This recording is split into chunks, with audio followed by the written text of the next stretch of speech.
Yay! Yay! We're live. We did it! Woo! Woo. Hello, Internet. Hi. Hey there. Welcome to the Apparating Library 2018 fundraiser finale show. I think that's a great title. And we are so thrilled to be here, and we're thrilled that you're here with us. Yay! I'm trying to figure out what the acronym of that was. It's the Apparating Library fundraiser finale show. It's ALFs. Wow. Excellent. That's great. You've been advertising this all wrong. Well, so why don't we all take a moment to introduce ourselves, starting with Carly. Hi, I'm Carly. I'm a social media copywriter / content editor. So, yeah. Yay. Cool. I'm Katie. I'm the campaigns director. That is true. And I'm Matt. I'm the executive director of the HPA, and this is my 9th Accio Books campaign. Wait, no, it's the HPA's 9th Accio Books campaign. Yeah. I'm very tired. I've been doing this whole fundraiser thing for over a month now, and as have we all.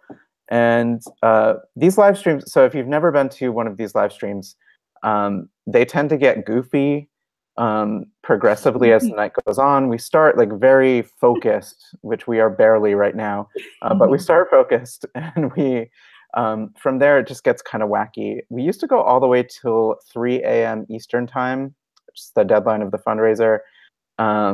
We don't do that anymore because it would just devolve into chaos by like 1:30. It would get really weird. So we're gonna end at midnight Eastern tonight. We're here for 4 hours to talk about this fundraiser and other stuff. And other cool HP Alliance stuff. Yes. And you're welcome. You're welcome if you're watching to chat with us in the chat, which I think is over here, but I never know. It's hard when you're inside the video to tell what's around it. But you can chat with us there, but the real way that is most helpful during the live streams is to talk with us on the hashtag on Twitter, which is, of course, hashtag Apparating Library, because that helps to continue to spread the word that this is going on, that the fundraiser is still live, that ALFS is happening.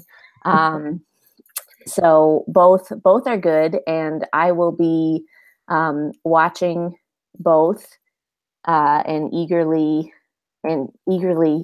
waiting to hear your questions, side comments, things you want Matt to put on his face, whatever it is. We're ready to receive it. Oh my God, my face is the first thing in the Apparating Library hashtag right now.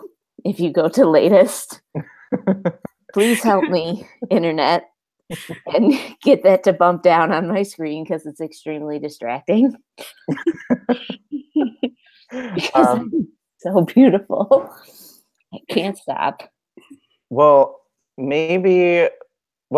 before we get into weird things that we could ask people to do on Twitter, I would just like to share with you all that we are all relieved and happy and celebratory tonight because last night we had, yesterday afternoon into the evening, we had a bunch of really amazingly generous donations that got us all the way up to our goal. So we hit our goal yesterday. Woo! So we hit our goal of $25,000. And really what that does is it enables us to launch this amazing campaign. And we're launching it on Monday. Yay! This is how we roll at the HPA. We don't take a break. We just keep going. And we are going to launch this amazing book drive, global book drive. There will be dozens of HPA chapters and hundreds of HPA members participating, raising books in their local communities. And many of those folks will be sending those books to our primary recipient. Katie, could you tell us more about our primary book recipient? I can. That made it sound like I'm the primary recipient. Yes, Katie They're all Bowers. coming to my house. I can't wait. Would love having 40,000 books in my house. Although I think legally you become a library after like 10,000. However, speaking of libraries, our primary recipient this year, it's really awesome. We are working with the Boys and Girls Clubs of Puerto Rico. They are building some mini lending libraries within their clubs, within 4 or 5 of the clubs. And we are super excited because we're going to get to stock those, which is great. It means you can definitely send books in 2 languages. You can send them in English, and you can send them. Can you hear the construction noises? Yes, I can. I think they'll go fast, but I'm going to mute for a second. You can send them in English and Spanish. They're going to be used to, like some will just be given away to kids and families who are participants at the Boys and Girls Club. And then, this is so good for building suspense. This is a classic tool. This is a classic tool for any of you who are filmmakers who are watching this. You can make your movie very exciting by just sticking in random sound effects at any time during the film. It doesn't matter what's going on with the characters.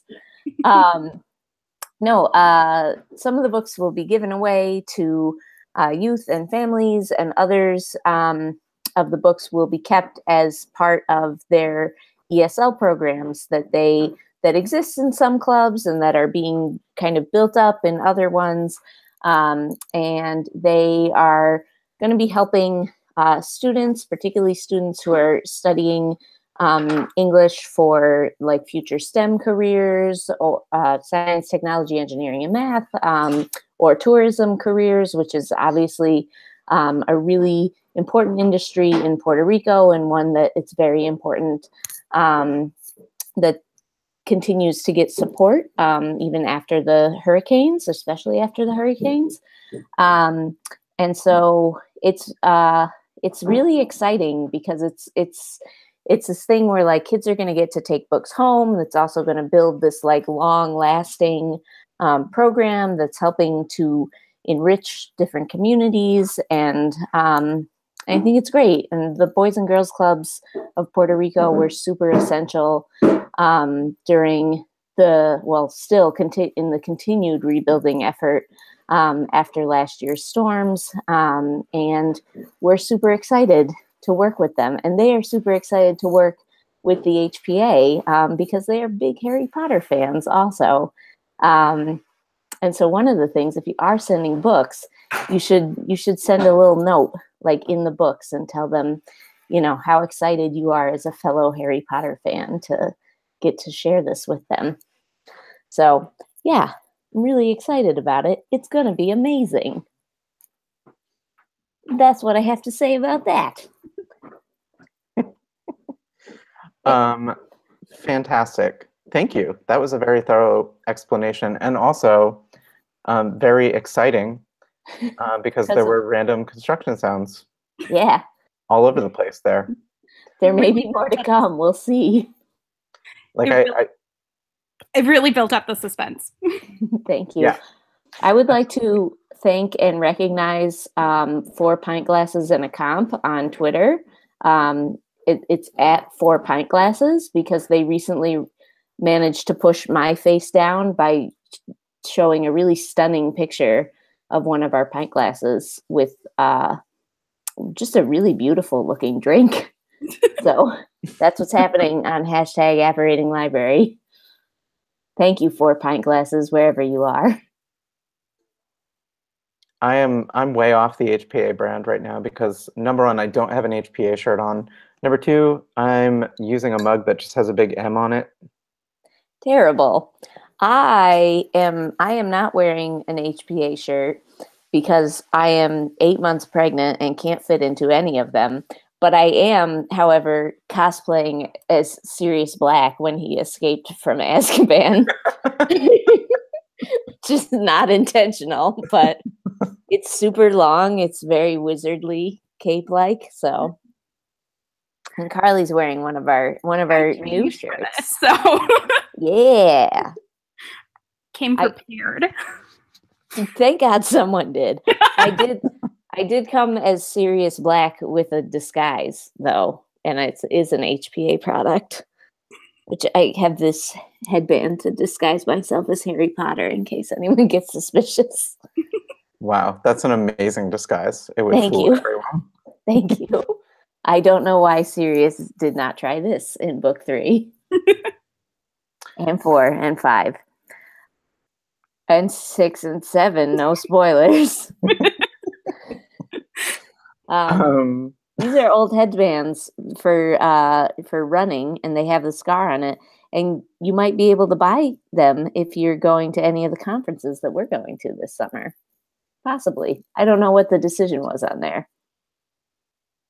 Matt looks like maybe I'm wrong. I don't know.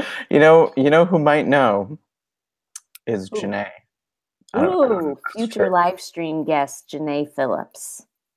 Speaking of future live stream guests, we have a packed agenda tonight. Let me tell you. We have all kinds of people coming on to talk about various aspects of this campaign, about the HPA's work, about books, about literacy. We also have a very special guest coming on in about 13 minutes, Steph Anderson of Talks in the Aurors. Steph is also the staff photographer of the HPA and is a volunteer at this organization. So she's going to come on, she's going to play some songs, some wizard songs, witch songs, I should say, and she's going to entertain you all with her charming demeanor. And then we're going to talk about some other stuff while she's on as well. We have Sarah Mortensen coming on after that. So she's an HPA staffer as well. But she also is part of the team over at Words Alive in San Diego, and they were our primary recipient last year. So she's going to share some of that perspective, what it's like to be part of an organization that receives books from this amazing campaign, and tell us all more about that organization and kind of what they've been doing with all those books and what they do with all their amazing programs. So that's pretty cool. So that's what's coming up soon.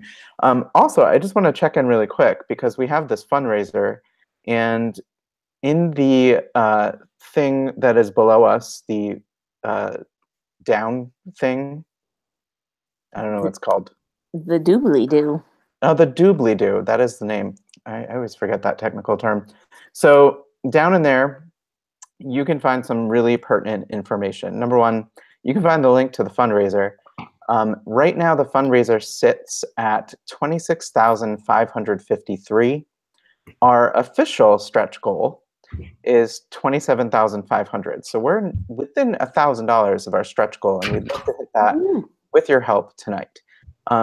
So that's one thing that you should know is the link to the fundraiser. Next, there's a series of links, each to a Hogwarts House fundraising page. Right now, part of this fundraiser is a house cup, and everyone who is part of the house that wins the house cup, aka raises the most money for the fundraiser, will get a special invitation to an exclusive live stream featuring Kirsten Hippie, who's a talented YouTuber and songwriter and performer, and she will play a show just for you and your fellow housemates. Right now, at this moment in time, Ravenclaw is in the lead. And they've been in the lead ever since I got really excited that Gryffindor was in the lead. Ravenclaw was just like, whatever, man. That was like 2 days in. And then they've been in the lead for basically the whole thing. And this is typical because the HPA community has a lot of Ravenclaws. It's a Ravenclaw-heavy community, which is fantastic because Ravenclaws are great. But as a Gryffindor, I would love to see. It there. No, I'm sorry. There's more to this story. As a there truly is. Now I'm wearing Hufflepuff colors. My wife is a Hufflepuff, and she calls this my Hufflepuff outfit. But I am a Gryffindor, I promise you. And I would love any of the Gryffindors out there to select the Gryffindor link in the doobly-doo and donate through that page and help Gryffindor come back and win the House Cup. Or out there, $3,000 away. There's still time. Mm-hmm. That is very ambitious of you, Cardi. I don't think we've had any Slytherin representation on the live stream in a long time. Well, this is a big moment. I'm here to represent all Slytherins. It's fine. That's a big task. Mm-hmm. That's all right. We've been going for a long time representing no Slytherins, so this is great work you're doing for Slytherins. I mean, I think the last time was when we had Draco and the Malfoys on a live stream, but they're actually Hufflepuffs in real life. Whoa. This is big news. It is big news. I'm not sure if I was supposed to share that, but... You're really blowing up their spot there. Everyone who is watching should tweet at Draco and the Malfoys that they're frauds and they are really Hufflepuffs, and we all know it. Hashtag Apparating Library. And you can tell them we'll keep their secret if they donate any amount to the fundraiser. Anywhere between $10,000 to $3,000 will be fine. Oh my gosh. Two other links I recommend checking out are well, you'd have to go to the hpalliance.org/FOTAL 2018, FOTAL 2018. We have two volunteers who are battling it out for the top spot in fundraiser land, and they're Jessica and Sarah. You'll be able to find them because they're right at the top of the leaderboard, and they have been going back and forth. And Jessica is just slightly ahead right now, but only by like $15. Wow. So you could tie it up. You could send Jessica way into the lead. You could send Sarah, but this has been neck and neck all week. And I encourage that we continue to make it suspenseful by donating, by shouting random construction noises as you do it, whatever it takes. It's been very exciting for me to watch. It really truly has been incredible. And we have so many amazing fundraisers who are doing their thing for this campaign. The last time I checked, and this was a few days ago, so it's probably way more at this point because these fundraisers are really, really kicking butt. But the last time I checked, collectively, they had raised $5,000, like just over $5,000 for the campaign. So that is really, really incredible that, this group of people, and there's dozens of them, have been, really putting time into helping out this campaign and advocating for the campaign to their friends and family and recruiting those donors. And that's amazing. So we thank you all. However, this is a competition, and this is very serious stuff. So Sarah and Jessica, good luck to you both. Also, we have a couple people who could catch you both and overtake you in this competition. Heads up. If you're one of those people, start pushing out the message like right now, and you could overtake them. And that would be an amazing upset. That would be like Dumbledore giving out a spare 160 points at the last minute. I mean, as a Gryffindor, that was my favorite moment in the entire series. And it was completely fair and equitable and should not be questioned at all. As a Ravenclaw, my favorite moment in the entire series was when Luna Lovegood came into our collective consciousness. because she's fantastic. That seems to be a more meaningful thing than my favorite part. Matt, I was trying to toss to you to talk about the book contest. Oh, gosh. Wow. This is how tired I am. I've been thinking about this for like a month without ceasing, and then I forget. Words. Anyway, so there's this thing that the top fundraiser will end up winning. It is a book. It's called Harry Potter and the Order of the Phoenix.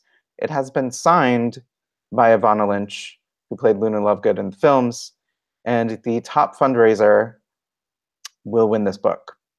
Yay! Ooh. Unless that top fundraiser is a part of senior staff, because senior staff is judging the contest, and it would be really, really unfair if they gave themselves a book. So I have been disqualified. Amber Ducharme and her whole family have been disqualified. We cannot be in the contest. It's sad. However, that's totally fine. And the thing is about these books, we have 3 copies of Order of the Phoenix that have been signed by Ivana Lynch. So there are 2 others, and they are the grand prize in our contest, which is a really cool contest. Basically, if you donate $10 or more, then upon completion of the fundraiser, which is like later tonight, a little bit after that, you're going to receive an entry form in the email.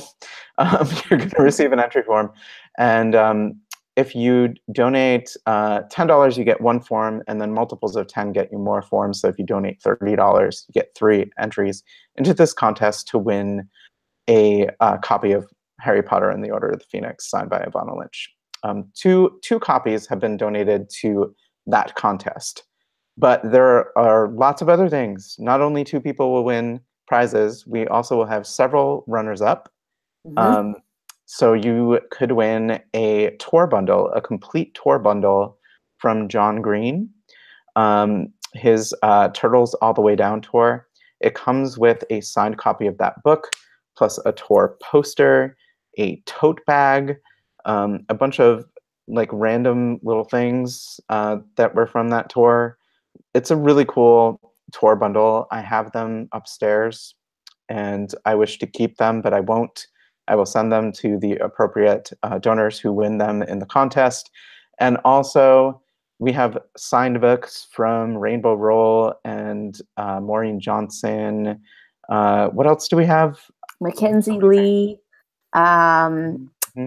And we also have, this is a particularly cool perk, I think, but Emily Grassley from the Brain Scoop, who works at the Field Museum, is really awesome. She was our GLA keynote last year.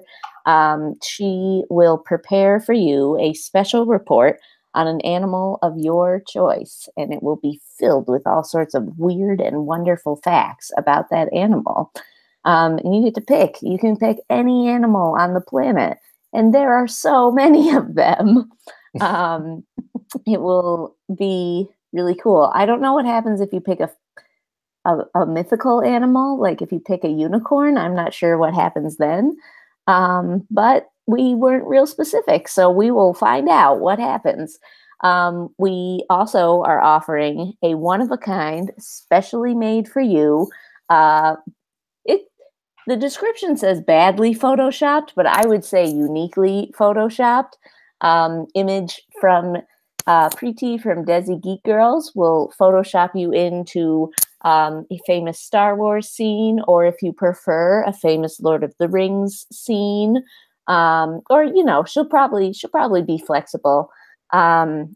She has some pretty incredible works of art that we have seen in the past, and so if you would like to laugh all night long, you can take that prize.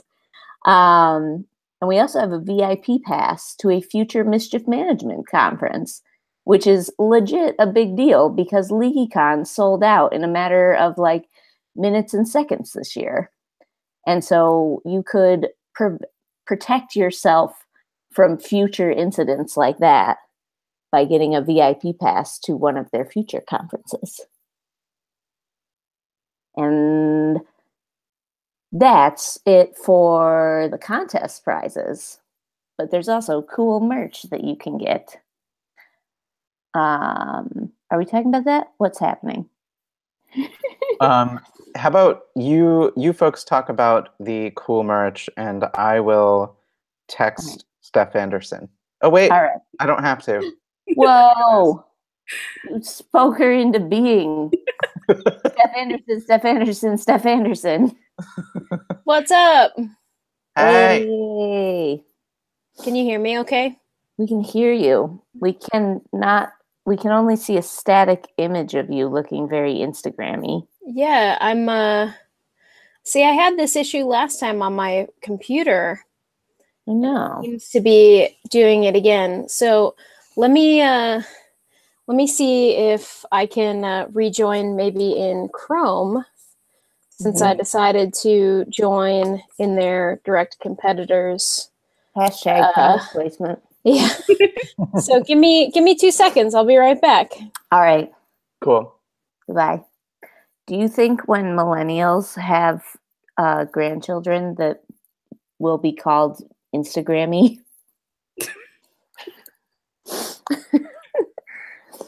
Yes? Great. Seriously bad joke. It's pretty bad. I want to take a moment to highlight Maddie's tweet to Draco and the Malfoys. It says, "So Draco and the Malfoys, Matt wants us to call you a fraud for being a Hufflepuff, but I want to protest because us Hufflepuffs are happy to have you," which is the most Hufflepuff version of what we have. That might be the most Hufflepuff thing that's ever been done. It's really funny. Oh my god. I think Steph is here. I'm back. Can you see me? Yeah. Hey. What's up, Steph? I'm back.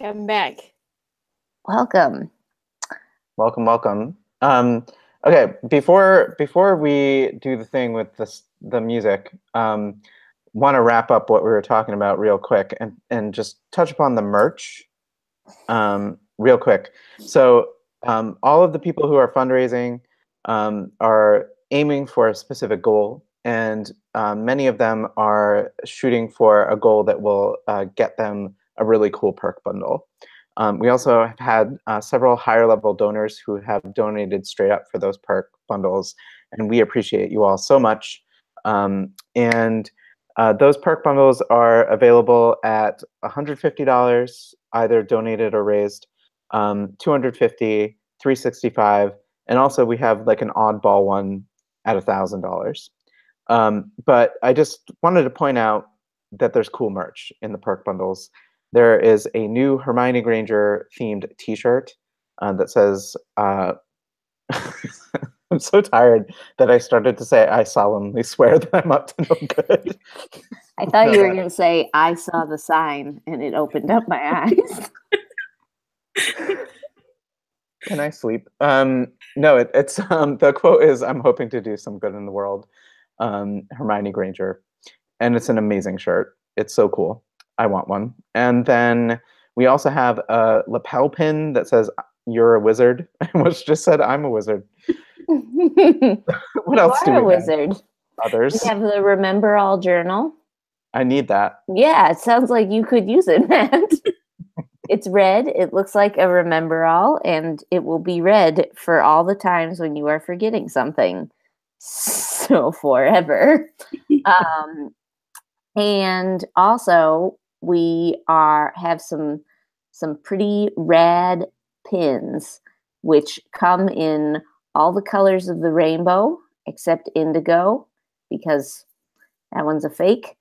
And they say Dumbledore is gay, in case there is any events coming up in the future that maybe you want to wear these pins upon your lapel and remind everyone that Dumbledore is gay and is one of our favorite I'm trying to think, like, Dumbledore has a lot of like flaws and stuff, but he's our favorite gay headmaster of Hogwarts for certain. I would say. I was going to say like favorite character, but he's not. I mean, for some people. I'm going to stop talking now. Carly, I just want to know real quick, what's your favorite of the new merch items?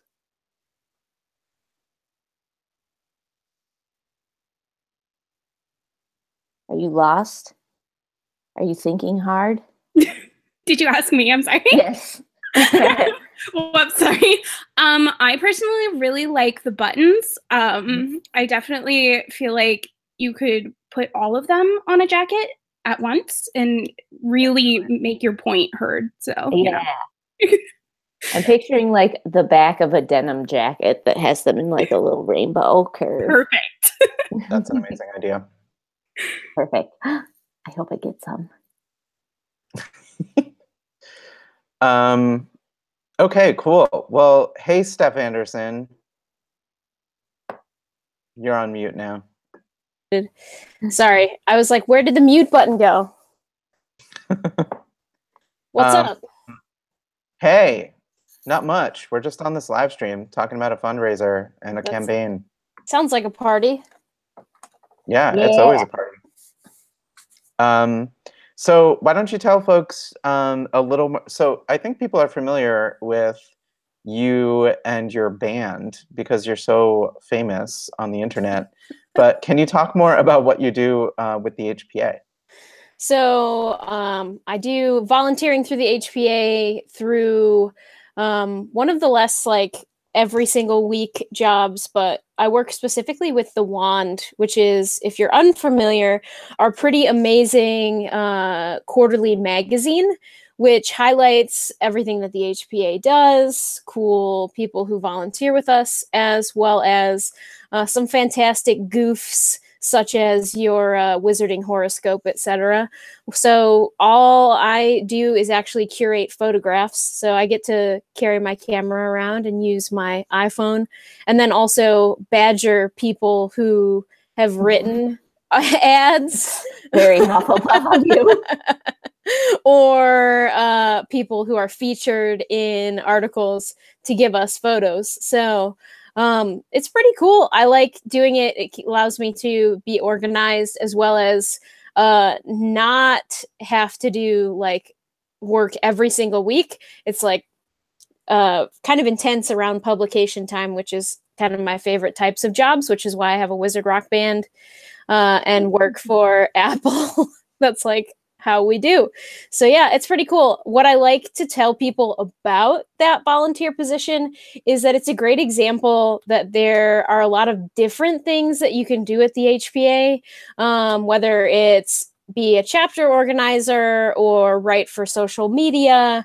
If you have a talent that is you think underutilized, or you just want to use even more in your life, you can probably find something in the HPA that will open up that you can volunteer in. So just keep your eyes peeled, because it seems like every month there's something where I'm like, oh, I didn't know we did that, but we've got like 5 people that volunteer and do that every week.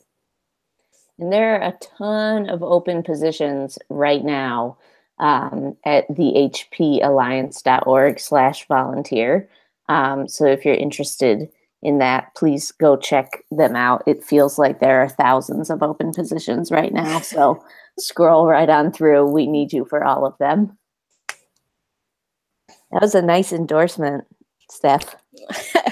I try to tell people at work all the time, because we do a lot of volunteering at work.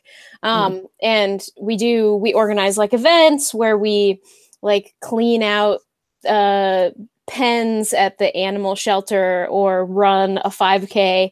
And people are always like, well, I can't do these events. And I'm like, just find a nonprofit you like and tell them what you're good at, and they might find something for you to do. So I like to make sure people know that about the HPA too. Yeah. Thanks, Steph. Should we hear some music? Yeah, we can hear some music. I want to hear some music. I have to unplug my headphones so you can hear the guitar. So this might sound a little weird for a little while. That's how we started the live stream, so that's fine. Can you hear me this way? Yes. Perfect. Perfect. Okay, so I'm gonna play a new song that I think the only time I've ever played it live is at Granger Leadership Academy, which if you're unfamiliar with Granger Leadership Academy for whatever reason, that's our annual leadership conference that was in Arizona this year and will be somewhere else next year potentially. I don't know. I don't know things. But I have a new album that will be coming out in probably a month or two, and it's a collection of mostly salty resistance jams. So this song is about when your aunt quits her Facebook account for 3 days because of things that you've posted.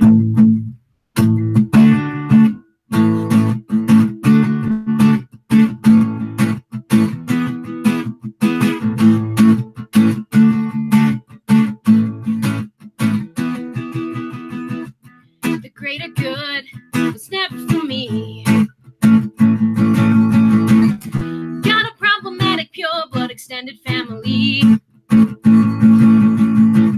Now I'm out here patrolling the streets. When I take down a Death Eater, I don't know who I'll see.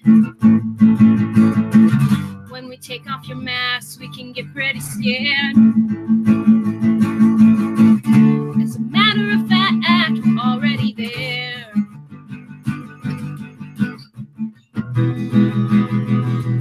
Don't want to hear what you have to say. Whoa, oh, oh, 'cause you're a Death Eater. You don't make the world a better place. Whoa, oh, oh, you're a Death Eater. Whoa, oh, oh, 'cause you're a Death Eater. Whoa, oh, oh, you're a Death Eater.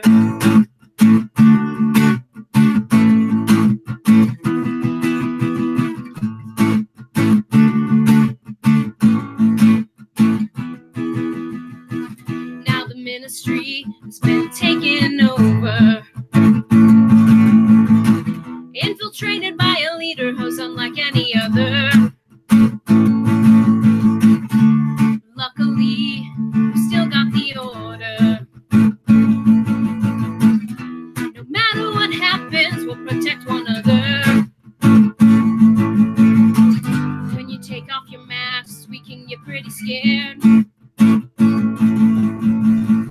As a matter of fact, we're already there.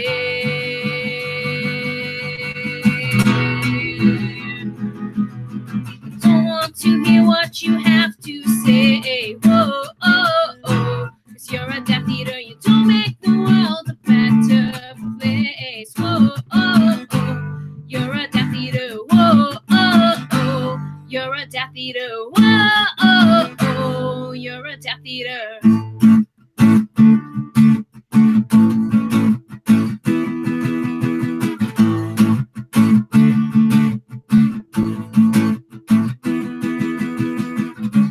Don't know what's worse.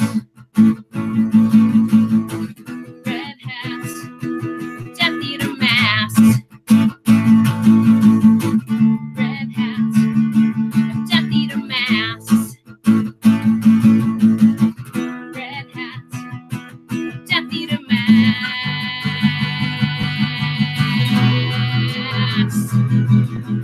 Don't want to hear what you have to say. Whoa, oh, oh, 'cause you're a Death Eater. You don't make the world a better place. Whoa, oh, oh, you're a Death Eater. Whoa, oh, oh, 'cause you're a Death Eater. Whoa, oh, oh, 'cause you're a Death Eater.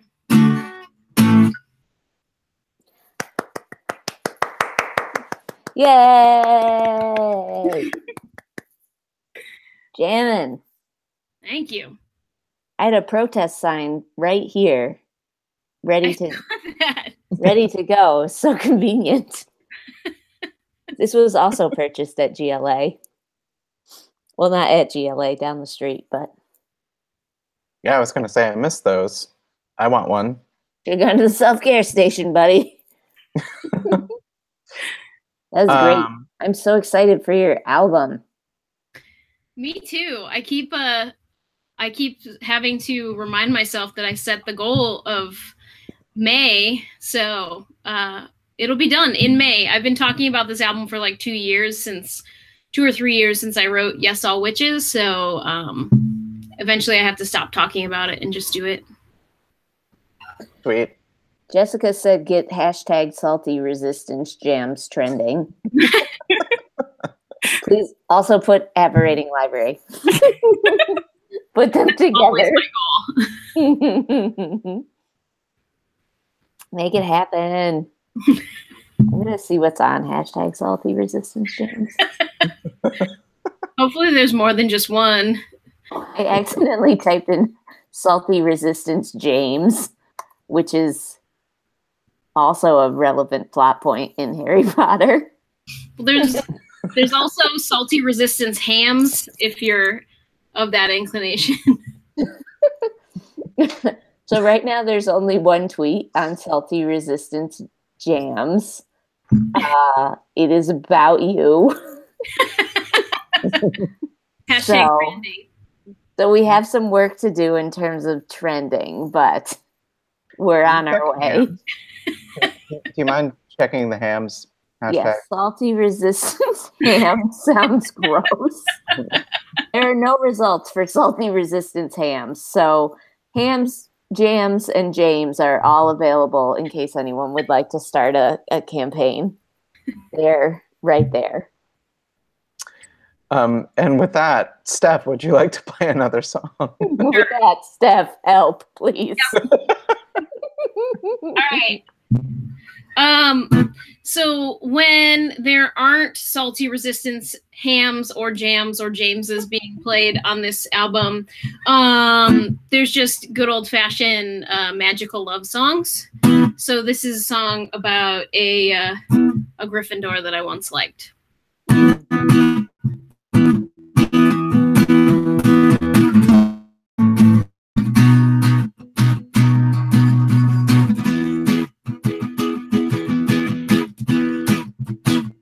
Don't you know he's a Gryffindor, but he's not like the rest. Could have been head boy if he'd taken the test. Even though he's a Gryffindor, and I'm just a puff. When he smiles at me, I can't get enough. Spend all day talking about books. We'll spend all night just drinking beer. He might spend the night locked in his bedroom, 'cause this time of the month's getting near. Don't you know he's a Gryffindor, but he's not like the rest. Could have been head boy if he'd taken the test. Even though he's a Gryffindor, and I'm just a puff. When he smiles at me, I can't get enough. He's got more scars than I can mention, but then again, so do I. Maybe it's magical intervention that brought us together that night. Don't you know he's a Gryffindor, but he's not like the rest. Could have been head boy if he'd taken the test. Even though he's a Gryffindor, and I'm just a puff. When he smiles at me, I can't get enough. Late night sneaking into Muggle movies with you. Tell me that there was nothing that you and I couldn't do. There's powerful magic when we combine. I'll always fight Death Eaters with you at my side.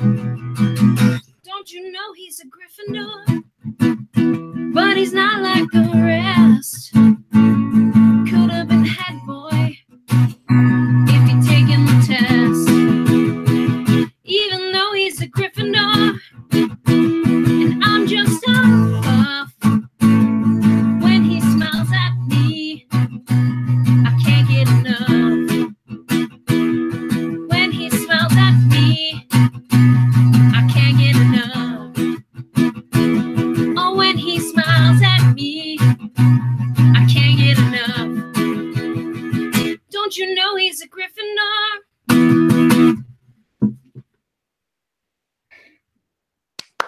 Yay!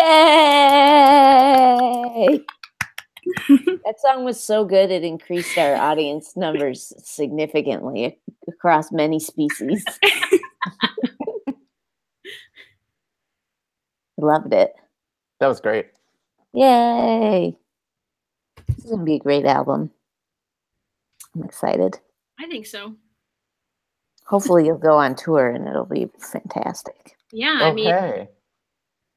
Okay. Speaking of which, do you want to talk about your upcoming tour? yeah, I mean, I've got a couple coming up, but maybe there's one in particular that I can talk about. Maybe I'll put my headphones back on for this too. Oh my! That cute little polar bear that I was playing with just got chopped in half. Its head just flew off. It was so upsetting. All right. Sorry, continue. R.I.P. I have to do a rescue mission. R.I.P. polar bear. Get it trending. So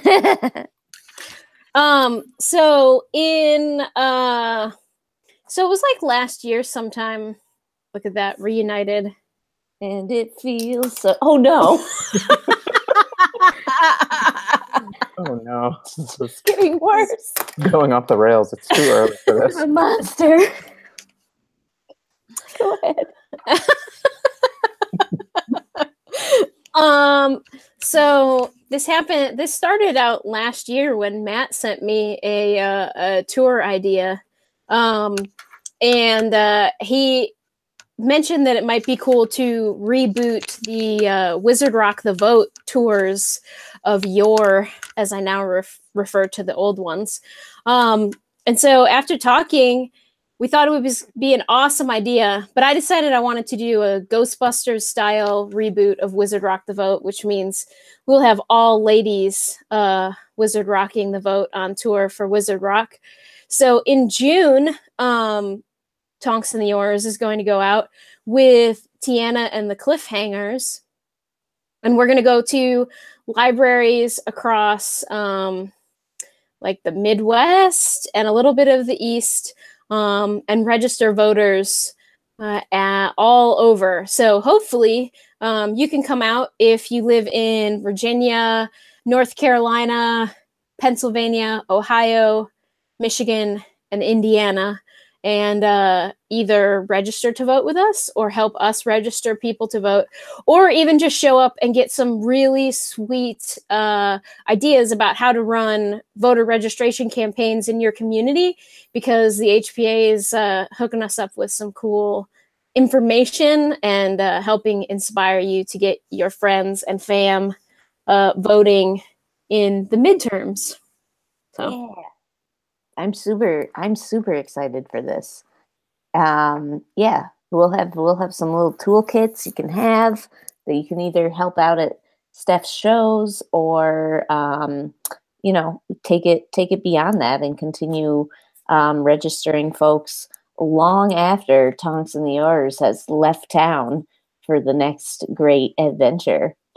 Those are some strategically chosen states. Yeah. Yeah, I was just gonna say, I sense a pattern. You aren't coming to New York or California. Well, they're all states that are really nicely connected together also. But yes, we found areas that it might be helpful. But like my big passion is to make sure that, Wizard Rock the Vote is just, the tour dates are just kind of the start of a bigger conversation and a bigger movement in your life. So if you don't live nearby there or don't want to fly out, because why wouldn't you want to fly out for a library show? They're the best. You can't do that. You'll have a lot of resources. You'll have a lot of good music and people supporting you to help make your community better. Yay. That's so rad. It's going to be great. I was just admiring some of the great tweets that people have put up while this singing has been going on. Carolyn just started her own hashtag that's salty hams and jams. Just really funny. It comes with a photograph. Oh no. Should I look at it? I think you'd be into it, Matt. Really? Okay, let's see. I mean, Salty hams and jam. Wow, that just popped up immediately. So Twitter knows that I'd be into it. for anyone who is not on Twitter, it is a picture of Steph Anderson, a jar of blackberry jam, and a piece of ham. Carolyn, you just happen to have these things lying around conveniently, or oh my.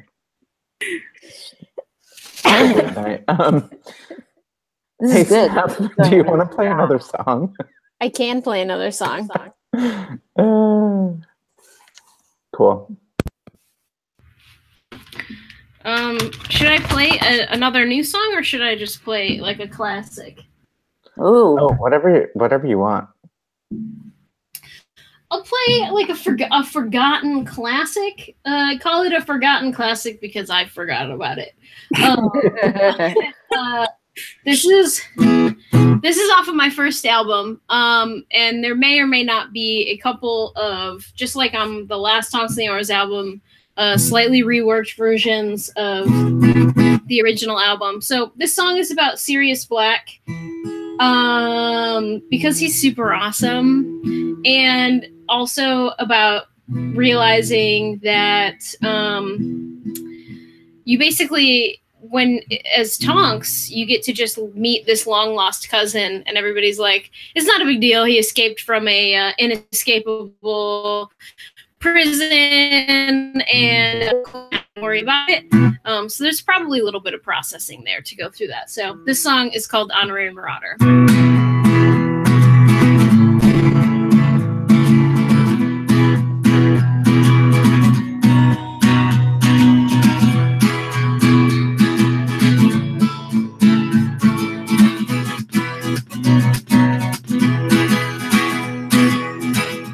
When you escaped from Azkaban, I didn't know what to expect. When I first shook your hand, I knew our friendship would be perfect. Whoa, Sirius Black, I don't care where you've been. I'm just glad to have you back, 'cause you'll always be my favorite cousin. Even though you spend your days wandering as a dog, I don't mind it anyways, as long as you are stealing my chocolate frogs. Whoa, Sirius Black, I don't care where you've been. I'm just glad to have you back, 'cause you'll always be my favorite cousin. I know that you and Remus had history before the order, wink wink. But I really hope you mean it when you say that I'm an honorary marauder. Whoa, Sirius Black, I don't care where you've been. I'm just glad to have you back, 'cause you'll always be my favorite cousin. I'm starting to understand why you didn't make Prefect either. But I gotta give you a hand, because the Marauders are obviously better. Whoa, Sirius Black, I don't care where you've been. I'm you back, 'cause you'll always be my favorite cousin.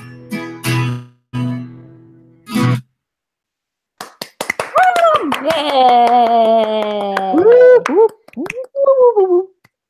What was that? Isn't that a I'm telling you, I am really tired. I'm really serious about this. I don't know what's happening. That was great, Steph. I had not forgotten about that song. I want you to know. Yeah, I once I brought it back. Everybody was like, "How did you forget about this song?" And I felt bad. It's like it's always been here. It's always been a part of our hearts. I only remembered 2/3 of it for like a year when I started adding it back into my set list, and I refused to look up the lyrics or listen to the original recording to cheat. And then at 5 a.m. one morning, like when I'd woken up early for work, I remembered the bridge, and I was like, oh, "Here it is." You're like, what? Who said that? Exactly. But it worked out. I got it all back, so now I can play the whole thing. Yay! Cool. While you were here, or while you were singing, we also had someone join the live stream. Hi, it's me. Yay! Hey, It's Sarah. Sarah. Hi, how's everyone doing? Oh, I'm doing just fine. I'm loopy, but I'm great. It's going It's- solid. It's probably good Sarah, to be a little loopy in a live stream. Sarah is one of the Mhm. two people aggressively competing for fundraiser slots right now that we discussed earlier.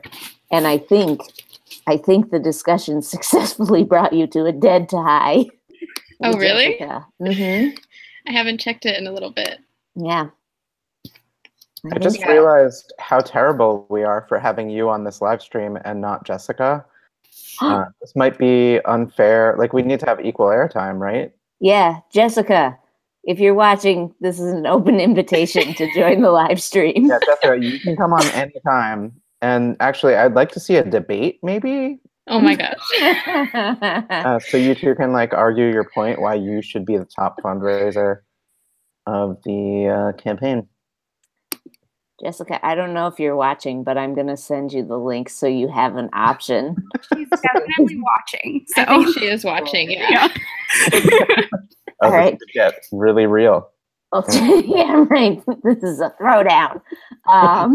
I wasn't prepared for a debate. Oh my God, get ready. You have however long it takes her to decide if she wants to do it and open her email.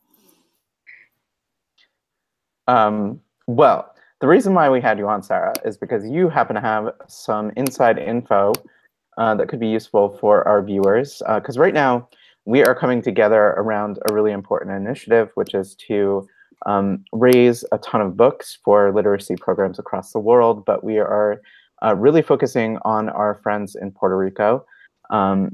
We are partnering with the Boys and Girls Clubs of Puerto Rico, and we're working with them. We've worked with them to identify 4 neighborhoods that could really benefit from a lot of books. And 4 of their clubs will be hosting new libraries that are created through this campaign. Those libraries will be used, not just for taking out books and reading books, but also for a variety of really important educational programs. So those libraries will become like little hubs of education, and it'll be awesome. So, Sarah, this is relevant to you because not only are you part of the HPA and fundraising for that very campaign, but you are actually part of an organization that received a bunch of books from a prior Accio Books campaign. So I thought you might want to introduce that organization and sort of talk more about what it was like to be the recipient organization of Accio Books. Yeah. Before, I'm sorry, I'm being rude and cutting in. Carly and I are going off to prep debate captains or something. Oh gosh.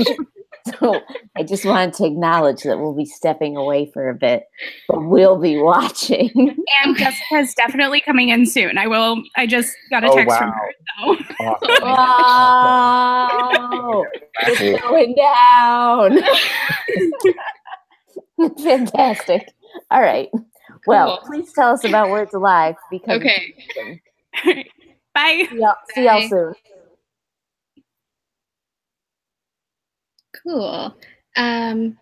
So before the debate happens, yeah, I just wanted to start by saying that it was such a cool experience being an HPA volunteer for a few years and seeing Accio books from this side and then being able to be part of the organization that was receiving the books. It was just such an impactful experience for me. And is there feedback?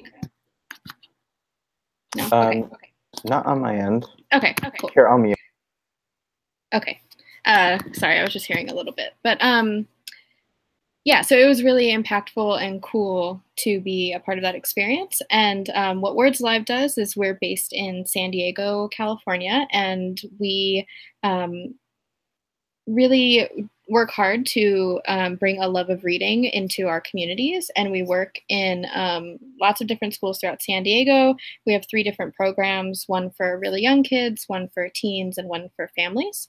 And with our Accio books, recipient books, with the books that were donated to us, we decided to give them back out into the community at a local low-income K-8 school. And all the schools that we work in are low income, or for our teen schools, they're alternative schools.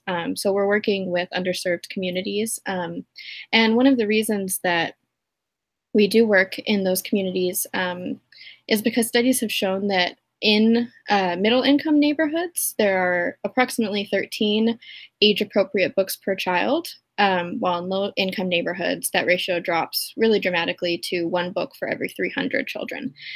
So we wanted to use the donations that we got from Accio Books to directly help combat that lack of book ownership in those communities. And we also were really excited to be in that K-8 school because we were reaching a really broad range of ages. And so one of the big things that I learned from being a recipient site of Accio Books is that it's very hard to conceptualize what thousands of books looks like.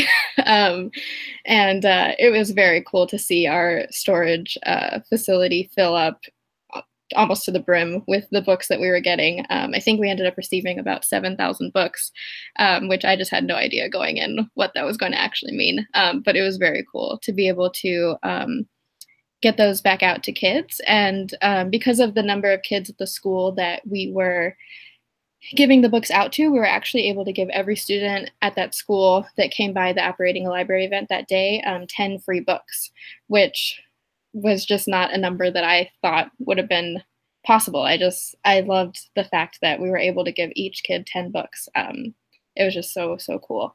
And so we had our Apparating Library event at this school, and it was really inspiring to see how excited everyone was picking out their books that day. And they came by class, but not only was it the class that was coming by, parents were coming by and younger siblings were coming by. And so it really was very cool to see a whole families getting books for their home and not just individual students getting books. And one of the coolest things for me that day is that so each kid got to get books as they came by, but then at the end of the school day, we still had books left over. And at the end, when the bell rang for that last period, just tons of kids rushed back over to get more books. And it was just really cool to see. It was like as if it was like, I don't know, video games that we were giving out. Sometimes I think that kids these days aren't as excited about books, but that's really not true. They were very excited to get even more books than the 10 that they were originally allotted. So I was just very inspired by that and by seeing that. And one other last thing that I wanted to mention is that after the event was over, one of the teachers told us that it was one of the best days at that school for the students in their community. And it was really great to hear that from someone who was organizing and really knew the kids at that school and knew that community really well. And I'm sure that it's going to be the same for Puerto Rico when they get the books. And so, yeah, that was kind of a wrap up of my experience. It was really, really great. That is incredible. Yeah, I was kind of curious, like how was it in terms of the books coming in? Did a few come and then like all of them come at once, or was it like a slow trickle? Or like I'm just trying to imagine what that feels like. Mm-hmm. You know, like I've seen what like 300 books looks like, and Yeah. it looks like a lot of books, but 7,000, I mean, that's incredible. Yeah, it definitely was. I think it's really hard to know what to expect, and it wasn't a case of, because the campaign runs like April through May, and not very many came in April, and then a lot came in May, and then more came even after the campaign ended, a little bit late, but that's to be expected. So yeah, it definitely was like a slow trickle, like, okay, this is doable, and then all of a sudden we're getting like, our post office people would leave like 15 boxes outside our door most weeks, and it was just, yeah, a lot of books. And actually at the Words Live office, we're on the second floor of a building and we have no elevator, so that was also an interesting thing to, I don't know, find to combat, was the fact that we had to carry so many books up the stairs. But of course it was worth it because we gave them away. That's awesome. That's really, really cool. One thing that sticks out to me about the current campaign, and you know, this is something that I feel like I took for granted until I started working for the HPA and really started thinking about the impact that a campaign like Accio Books can have. But the kids who utilize these programs, I mean, the Boys and Girls Clubs of Puerto Rico have a bunch of educational programs already, and the book donations won't really create new programs. They'll make existing programs better. And one of the ways that it'll do that is a lot of these kids, you know, English as a second language classes or other classes, and they pretty much have textbooks. And what these books will do is give them a ton of options. And they won't just be reading textbooks, they'll be reading stories and connecting with characters and you know, exploring new universes. And I think that is so awesome. And you know, and in my own experience, I was an English major in college, and I was obsessed with my English classes in high school. So for me, like, a big part of my education was the stories that I dove into. And I know that they were very impactful. They helped me, you know, view the world in a different way. And so I'm just really excited about the prospect of like thousands of books going into these neighborhoods, and, you know, people pick up a book, and it's such an individual experience that they have with that story. And I'm excited that that's going to happen thousands of times with the books that we send. So yeah. There's also That's my spiel. like just a shout out to the Wand. There's some really great coverage of last year's event when you were handing out all the books, and all the photos, you know, were, when I was looking at them to collect them for the Wand, it was really powerful to see how many kids and families and people of all ages were really excited to be there. And just like, you know, 10 books to a kid is like an armful of books. So it's amazing to think of things like that, of just the volume in which people's lives can be changed by those stories through what we're doing. Yeah, and when you mentioned the 10 books right there, it did make me remember that a lot of times we had to double bag the bags they were giving them to get their books, and then we ran out of bags, which, yeah, was just not expected because we didn't realize the number of books we were going to be able to give away.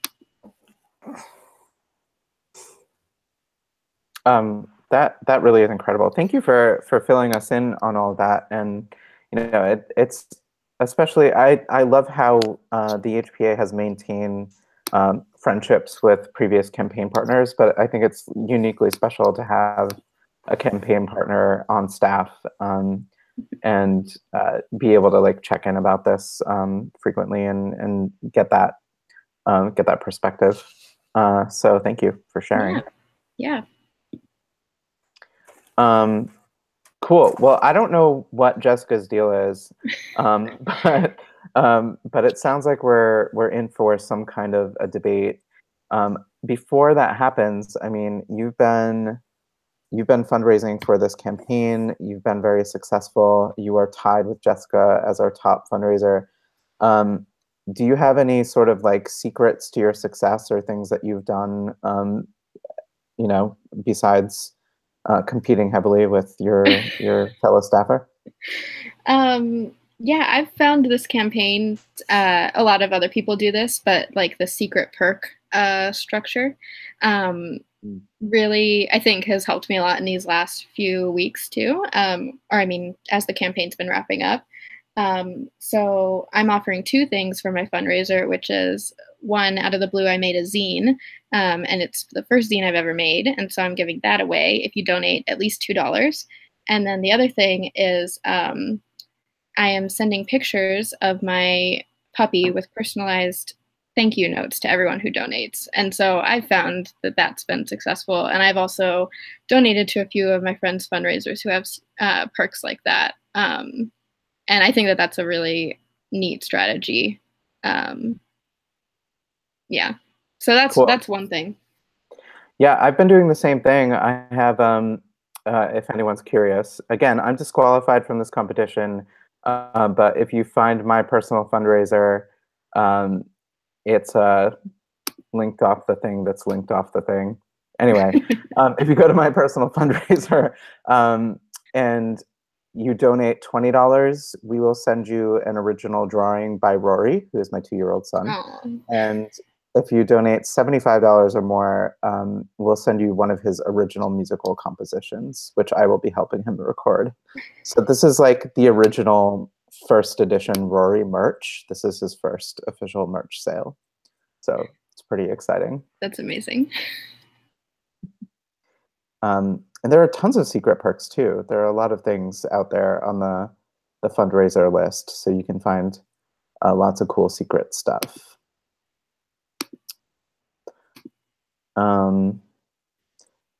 So right now, the fundraiser is at $26,936, which is amazing. We've gotten a bunch of donations in the past half hour, which is super exciting. Thank you all. And that means we're actually like getting close to our stretch goal, which is $27,500.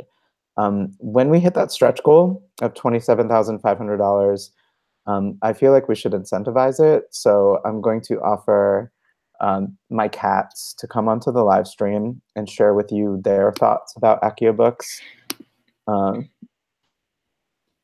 Should be interesting. Yeah.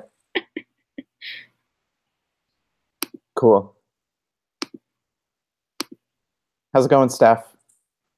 It's going good. I was trying to think of things that I could do to incentivize, but I have no animals, and my roommate gets up at 6 a.m. to work tomorrow, so she's asleep.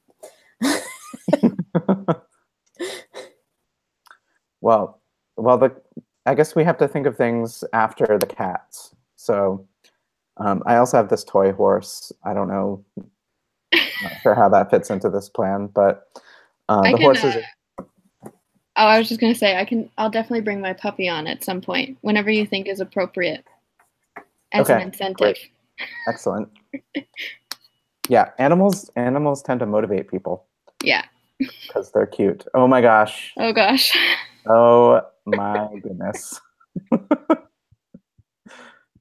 Hey, Jessica. Hey, Jessica. Hey. Hey, how are you? I'm great. How's everyone else doing? I'm excellent. I feel like this is going to get really tense in about a minute. It's not tense. It's all out of love. Don't worry. Yeah. I don't have the ability to be tense. Okay, well, I will do my best to fan the flames that are apparently not there yet. So, so I'm gonna just do a quick little check on the competition here. Jessica, you are currently at an amazing grand total of $676 raised for the fundraiser, which is incredible. And then I'm scrolling down to find Sarah's total because it's not ordered in any way. It's just random. So 1 second. How are you doing tonight, Jessica? I'm doing pretty good. I did not expect this impromptu debate, but I'm ready. I'm ready. Okay, well, here's the good news is that you're both still tied. And what's been happening is that when one of you gets a donation, somebody realizes that you're no longer tied and they donate that exact amount to the other's page. I think what's also been happening is folks are deliberately donating the same amount to both of us so that the tie remains. Yep. Yeah. Yep. Which I think is fantastic. Yeah, that's amazing. Everyone is great.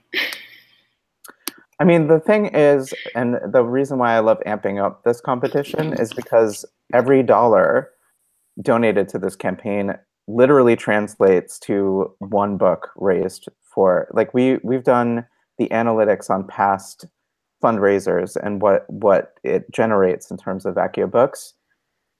Okay, so it's not literal. It's at least one book. Usually it's 2 or 3 books.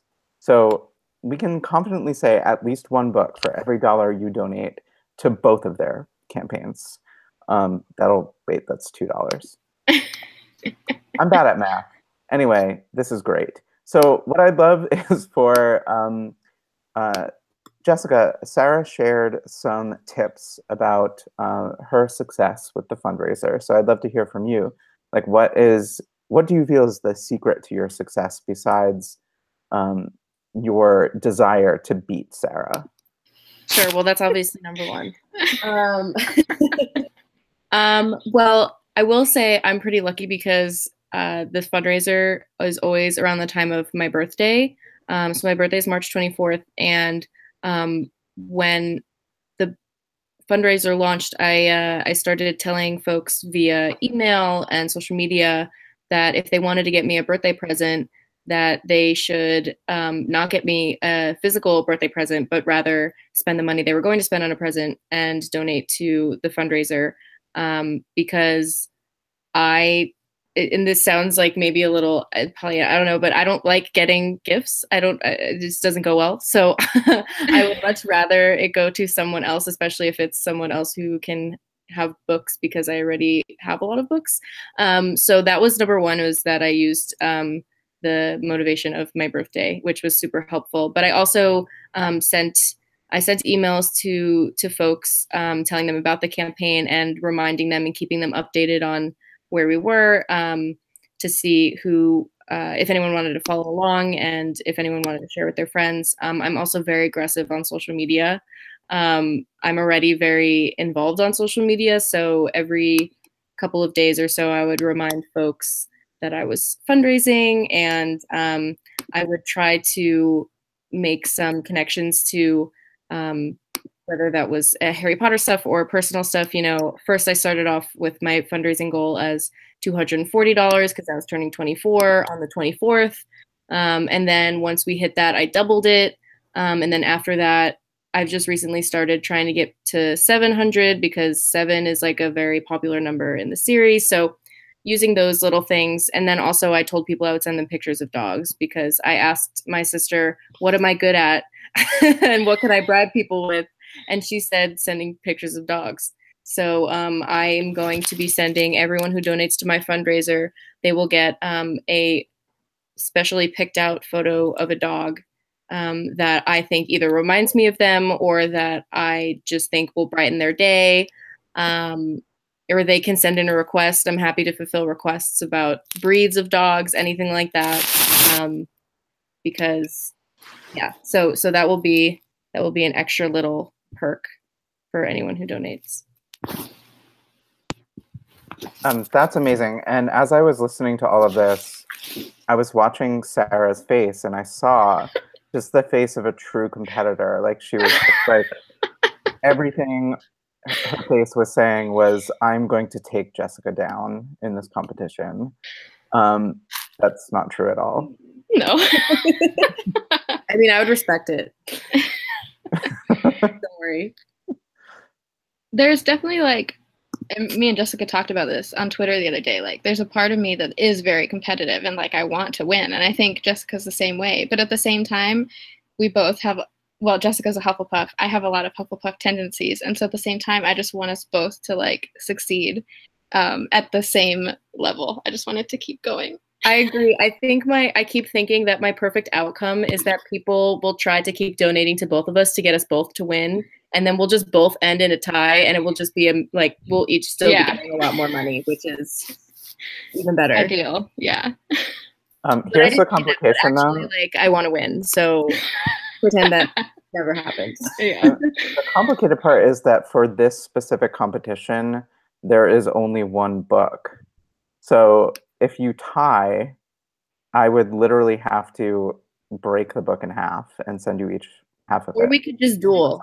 We'll have a classic duel. Okay. Cool. If So Sarah that'll be on Monday. Yeah. Yeah. I guess we could find some sort of way to do a tiebreaker. I'm not sure. Just Sisterhood of the Traveling Pants, the book. That works too. Sarah and I live on opposite ends of the country, so that would be a fun adventure. Yeah. Take it on trips. Oh yeah. I am going to your city in September to see Cursed Child, so you could have it. I'll get it then. You'll come to LA eventually. It'll work. That would be amazing.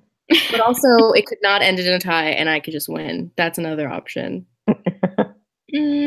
Or I could win. Right. Another option. Well, so here's some more inside info that you both should really pay attention to, because I am officially the person who is going to close this down. And when I download the official final contest relevant spreadsheet from Give Lively, that is when the competition officially ends. Now, I've said that the deadline is 3 a.m. Eastern Time, midnight Pacific Time. But the reality is I'm probably going to fall asleep before then. And so I'm going to actually download the spreadsheet probably more like 7 a.m. Eastern Time tomorrow. So you're going to have some time after the deadline. And this is relevant to all our fundraisers. Anybody who is interested in donating $10 to be part of the contest, anyone who wants to get a perk bundle, you might have some extra time because I might need to sleep. So that's relevant to this.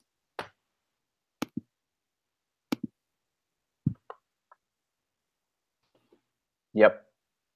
Interesting. Cool. I mean, I assume you all will be asleep too, but whatever. So it's 9:29. I believe in 1 minute or thereabouts, we're going to be joined by Amanda Newman of Facebook Forward.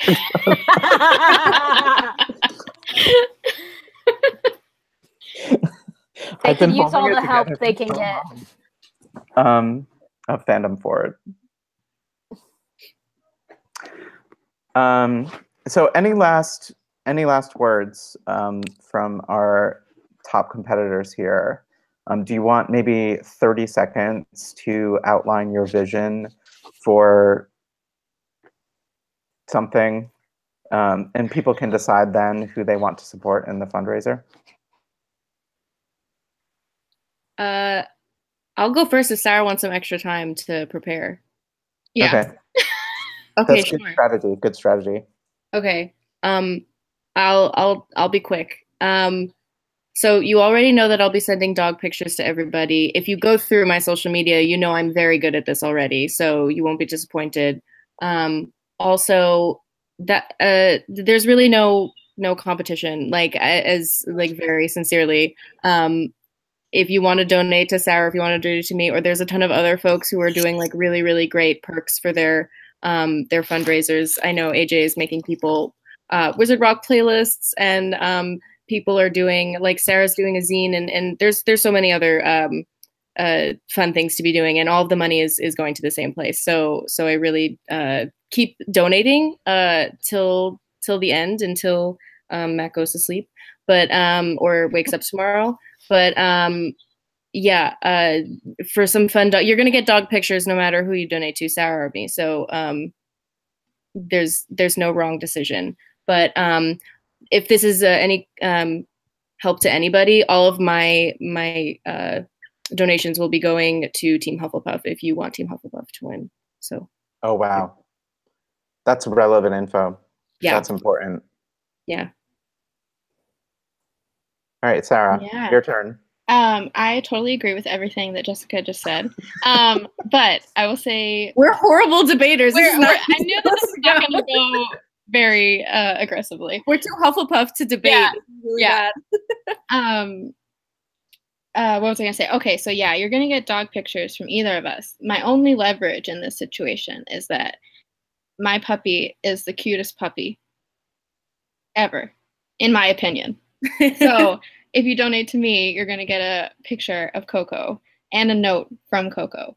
And so yeah, that is the first thing I was going to say. The second thing is I have not completely decided which house I'm donating my points to, because I am a Ravenclaw and a Hufflepuff. I don't know how that's relevant in donating to my page, but I just wanted to throw that out there. I'm open to suggestions.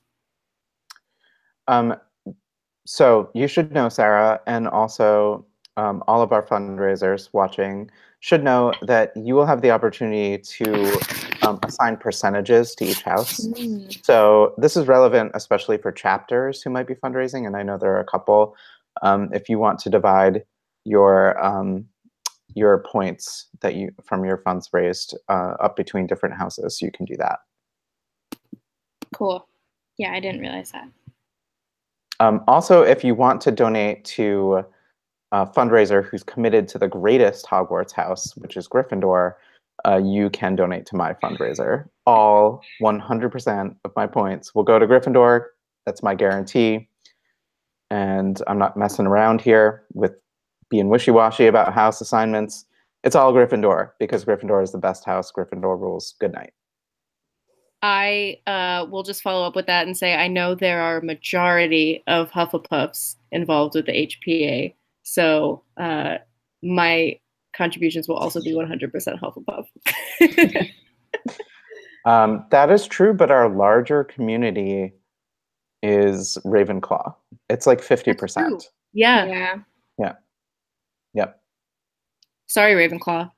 Unless you get Sarah. That's an incentive for you. That's an incentive for Sarah. Yeah. She's part Ravenclaw, so I'm part Ravenclaw. It might be majority Ravenclaw. Where's that BuzzFeed quiz to tell you? I know. Never decide.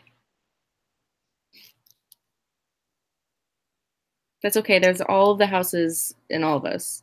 That's how it works, right? Except for me, because I'm only Gryffindor. Again, I'm wearing Hufflepuff colors, and I'm often accused of being a Hufflepuff. I'm a Gryffindor, I promise. Hi, Amanda. Hi, Amanda. Hey. Ooh, what are you doing, computer? Am I still here? Yes. Yeah. Cool. Here to say Hufflepuff is the best house. Yeah. But I understand that everyone needs to give where their heart truly lies. You know, if it's Ravenclaw or Gryffindor, I guess. Gryffindor is good too. Thank you. Yeah, anytime. It's true. Steph Anderson is really quiet right now, but you're like a hardcore Hufflepuff. You're like, you might be the most hardcore puff I know. Duh. I think somebody once called it militant Hufflepuff. Yeah. But yeah, because Hufflepuff is the greatest. And you can't like be that enthusiastic about Gryffindor when you're also the guy that created an entire 5th Hogwarts house. I was not actually the person who did that. That was the Whomping Willow Tree who possessed me. Still, And our part of you working is relationship involved. is on hiatus right now because I was traumatized by that relationship. And I want to only be Gryffindor from now on, and the House of Awesome is not real. I'm going to say that next time I'm in your band. I'm in a harsh legal battle with the Whomping Willow right now. It's ugly. I'll be releasing details soon. So Amanda, how are you? I'm pretty good. I actually have been moving. So this is the first time I've like sat down in this room. All I've done putting my house together is start my bookshelf. So if you saw it everywhere else, it's just boxes and a mess. But I don't know. I have my book, so what else do I really need? Nothing. But besides that, I did spend the last 15 minutes looking for my Fandom Forward printouts, but I could only find 2, but that's fine. They're all in PDFs online. I have the small zine version that I like to hand out at libraries. Oh, that's cool. And then the full-sized versions that are just bigger. There's no difference in what they look like. But I think the zine-sized ones look a little bit more, like, intense. Like, you can just leave them on tables and people be like, oh, what's this? Activism. But thank you for that. I assume laughing in agreement, you know. But yeah, I'm really excited about it. I really like how thick the Doctor Who one is when it's this small. It's like, what is it, like 50 pages when it's like this, but when it's small, I had to use like a bigger stapler to make it fit, like my long one. So it feels very cool to hold and to give to people. But yeah, that's what's up with me. Always Fandom Forward, not always moving, but the past 2 weeks, it's been my whole life. So yeah, that's what's up, you know? Do you want me to keep talking about Fandom Forward, or did I interrupt something? Yeah, no, I have some questions about Fandom Forward because this is clearly the first time I'm hearing about it, so I want to learn more. Yeah. So why don't you tell our viewers more about Fandom Forward and kind of how you feel it expands upon the HPA's work? Awesome. Well, the Fandom Forward is an ongoing campaign for the HPA. What we do is create social justice toolkits, and they each deal with a specific fandom. So we just finished our Black Panther toolkit that we made in collaboration with Define American and Undocu Black, which are 2 really great organizations that work with immigrant justice. So for all of the different toolkits, we have myself, I'm the project leader, and then right now I have 1 ongoing writer, Christine, she's absolutely wonderful, and then Cheyenne, who is my coordinator with the different volunteers. Every toolkit, we ask the World Wide Web who is into this specific fandom and if they'd want to help make it. So we get volunteers that just work on specific toolkits, and then we take 3 issues. Sometimes they're a little bit easier to tackle, and sometimes when we're talking about things like immigrant justice, we need other organizations to come in like Define American and Undocu Black to get the most recent resources and to just collaborate in the best way possible. And then we make them. In each section, you get, for Black Panther, there was the, racial justice section where we kind of dive deep into how Black Panther and racial justice are intertwined. Lots and lots of links if you want to keep learning about it. And then each section ends with talk it out and take action. So discussion questions, if you have a HBA chapter, or a group of friends, or if you're doing it yourself and you just want to be a little bit introspective. And then the take action sections, which is how you can take what you've learned and apply it to your community, whether that's going out and volunteering or learning more online and finding ways to either donate or volunteer or help support organizations. So it's a lot of research and a lot of rewatching things a lot. I was like, gotta see Black Panther again. It's for Fandom Forward, sorry. And then we distribute all of these online for free. You can donate to help us keep the project going. It's on the hpalliance.org/fandomforward. And like I said, I always print some out when I go to like HPA events or events in my town, but you can print them off yourself. And then besides the full toolkits, which we have lots right now, we just did Black Panther. The one before that was Doctor Who. Before that, it was Pokemon. And the one before that was Steven Universe, I want to say.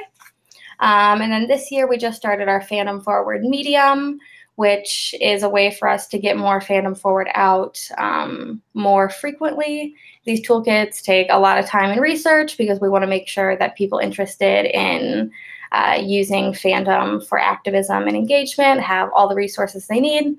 But that comes out to be maybe 2 or 3 toolkits a year because of all the research. So the Fandom Forward Medium publication is a good way for us to keep publishing and to help people get engaged with what's exciting in the moment.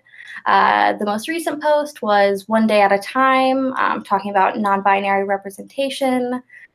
I love One Day at a Time so much. There are like 1,000 different topics we could have chosen to write for it. But I wrote the article, so I picked the one that was closest to my heart. So I was really excited that we're able to keep giving people ways to engage with fandom and activism. I think being able to watch a show or a movie and be able to find ways to use how you feel about it and what it's trying to say and do good things. And I think that's really how it pulls into the HPA. Obviously, we all love Harry Potter and it's wonderful. But I think most of us have like suitcases full of fandoms that we would die for in any situation. Maybe just speaking for myself. But being able to talk about different fandoms regularly, I think is a great way to just keep engagement going. I know since being a part of Fandom Forward, if not a little bit before, anytime I'd watch a show, I would, want to pick up on what it's trying to say, how it represents this. And now it's just an ongoing thought process, thinking about, oh, I haven't thought about for One Day at a Time specifically, like immigration in this way. So being able to watch that and then find resources and old toolkits or just have the like an idea of where to look so that way I can understand more what they're talking about and then take those conversations to my friends and family and coworkers because I work at an arts organization. So I'm always like, we could do a discussion and just do talk it out, take actions afterward and then, get people more engaged. So yeah, I love Fandom Forward so much. If anyone watching this wants to be a Fandom Forward writer, we're actually looking for a volunteer right now. You can find that on the HPA's volunteer page. So if you listen to me and are like, heck yeah, that is exactly what I want to do with my life, send us an application. I think one of my favorite ways to kind of like guerrilla get Fandom Forward toolkits out there, because I don't have a printer at home, but I keep them in my Dropbox and in my Google Drive, and then on my iPhone I will airdrop them to anyone who has their airdrop set to everyone at like a library show or an activism event, and just be like, you'll probably enjoy this if you accept it, since you're here. It's a great way to just like drop a toolkit on someone anonymously and blow their mind. That's so awesome. So smart. Well, I am curious about what Fandom Forward's like immediate future plans are, and I was just tipped off to something that might be relevant for Steph Anderson. Steph, you are a fan of Star Wars, right? Is that correct? I am. Pretty big fan? Pretty big fan. Now, Not Amanda, a fake fan. Amanda, is that relevant to Fandom Forward in any particular way? Yeah, it is. We've talked about doing a Star Wars toolkit since I came on board a couple years ago. And every time we were like, there's so much. I don't know if we can do Star Wars, but we did Doctor Who, and we were like, that has a 50-year history. And then after GLA, there was lots of Star Wars stuff going on, and kind of seeing how many, especially young people and young girls, are interested. We were like, yeah, we have to do a full toolkit on Star Wars. So I'm so excited. I don't know what 3 topics we're going to choose, because I have like a list of what we want to talk about, and it is growing forever. But I'm so excited, and we're hoping that's going to be out in the fall. That's our plan. Everyone set your calendars for the fall, and it'll be out. It's probably going to be, our Doctor Who toolkit was 50 pages long, and it was the longest one, and I can't imagine it will be shorter because there's so much to talk about. I'm so excited. It's going to be great. That's awesome. And you'll love it. And, maybe when all of us start airdropping things on people, they'll see Star Wars and be like, I like Star Wars. I better check this out. And then all of a sudden they're, doing actions to help more women get into politics. Who knows? I think I do want to do women in politics for Star Wars. It just works so well. Is that like a preview for maybe one of the issues you might be covering? It's my top issue that I want us to cover. And I guess since I'm the project leader, I kind of get to decide. But my management style is very Hufflepuff. It's like, let's not have hierarchies here. Let's just have a discussion and respect what everyone says. But I don't think anyone would say that's not a good topic to cover, especially always. But I feel like right now there's a really big push for getting more women into political positions, especially in the United States, but really everywhere. The gender imbalance is horrifying. I think it's perfect. Just do it. Make it so. Yeah, I think you should do it. In fact, I predict that the only people who won't like it are like the MRAs who hate the new Star Wars films. Yeah. They will be so pumped when I airdrop that to them. Yeah. Yes. They'll look at it and be like, oh, Star Wars, I'm into this. And then, girls, excuse me? How very dare. But yeah, I think it's going to be great. And so now I just have to quell anyone who wants to do Medium articles about Star Wars. There were a couple things brewing, but now we have to push those off and I'll just say research more, and we'll put it in the full toolkit. People are really, really excited about Star Wars in the comments here. Oh, I hadn't even checked it. Let's see. Oh my goodness. It is a lot of excitement. I can't even keep track of it all. This is amazing. Anybody who doesn't post an excited comment, kick them out.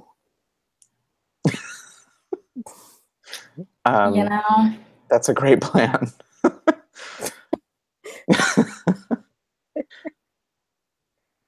We could do a trilogy of Star Wars toolkits.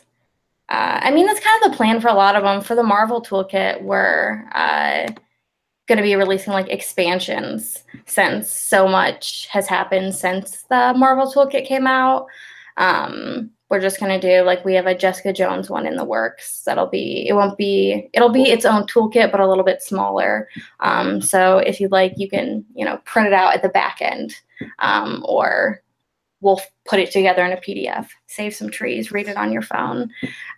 So that way, when we release the awesome Star Wars toolkit, that will be amazing and blow everyone's mind.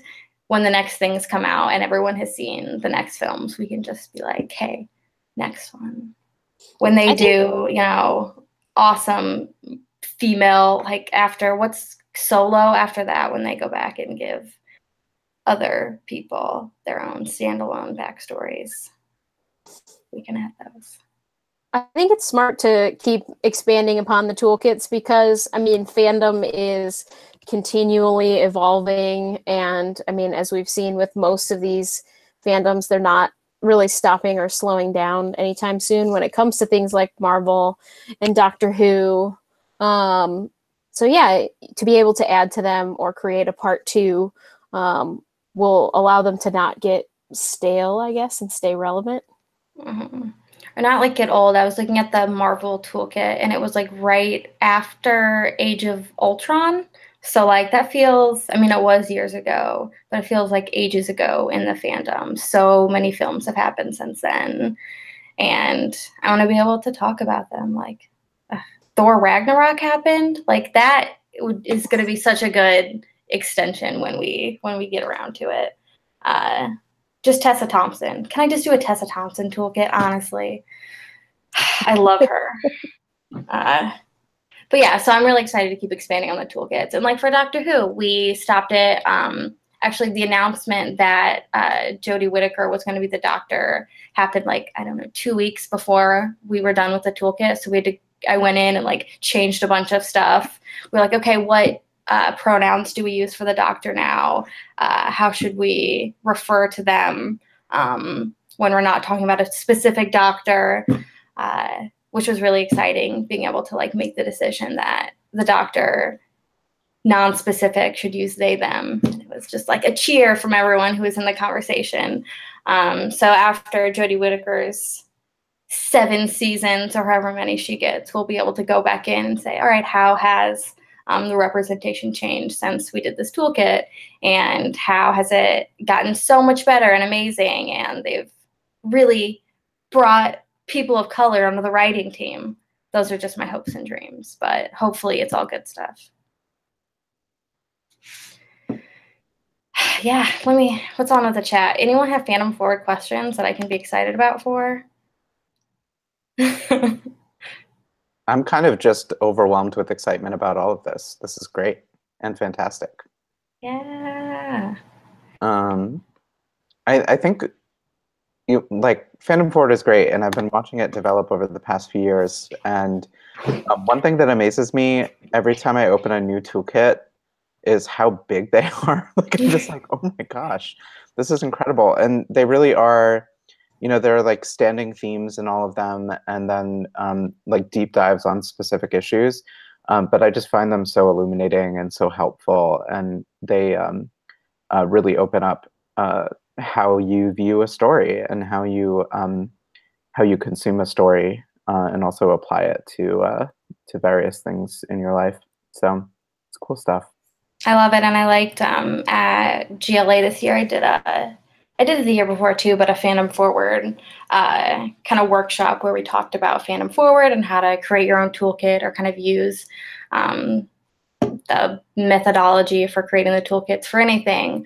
And one thing that I think is really awesome about Fandom Forward and the toolkits, I mean, it's kind of like a mix between like a opinion piece and a like research paper, because it's opinion because you get to be excited about fandom, but research because like everything is cited, and we try to make sure everything is accurate and relevant to what we're talking about.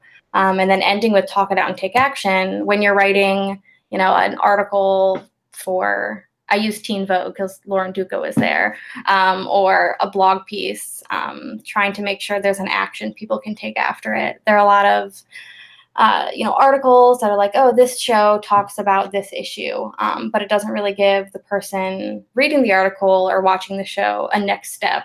What do you do with this information?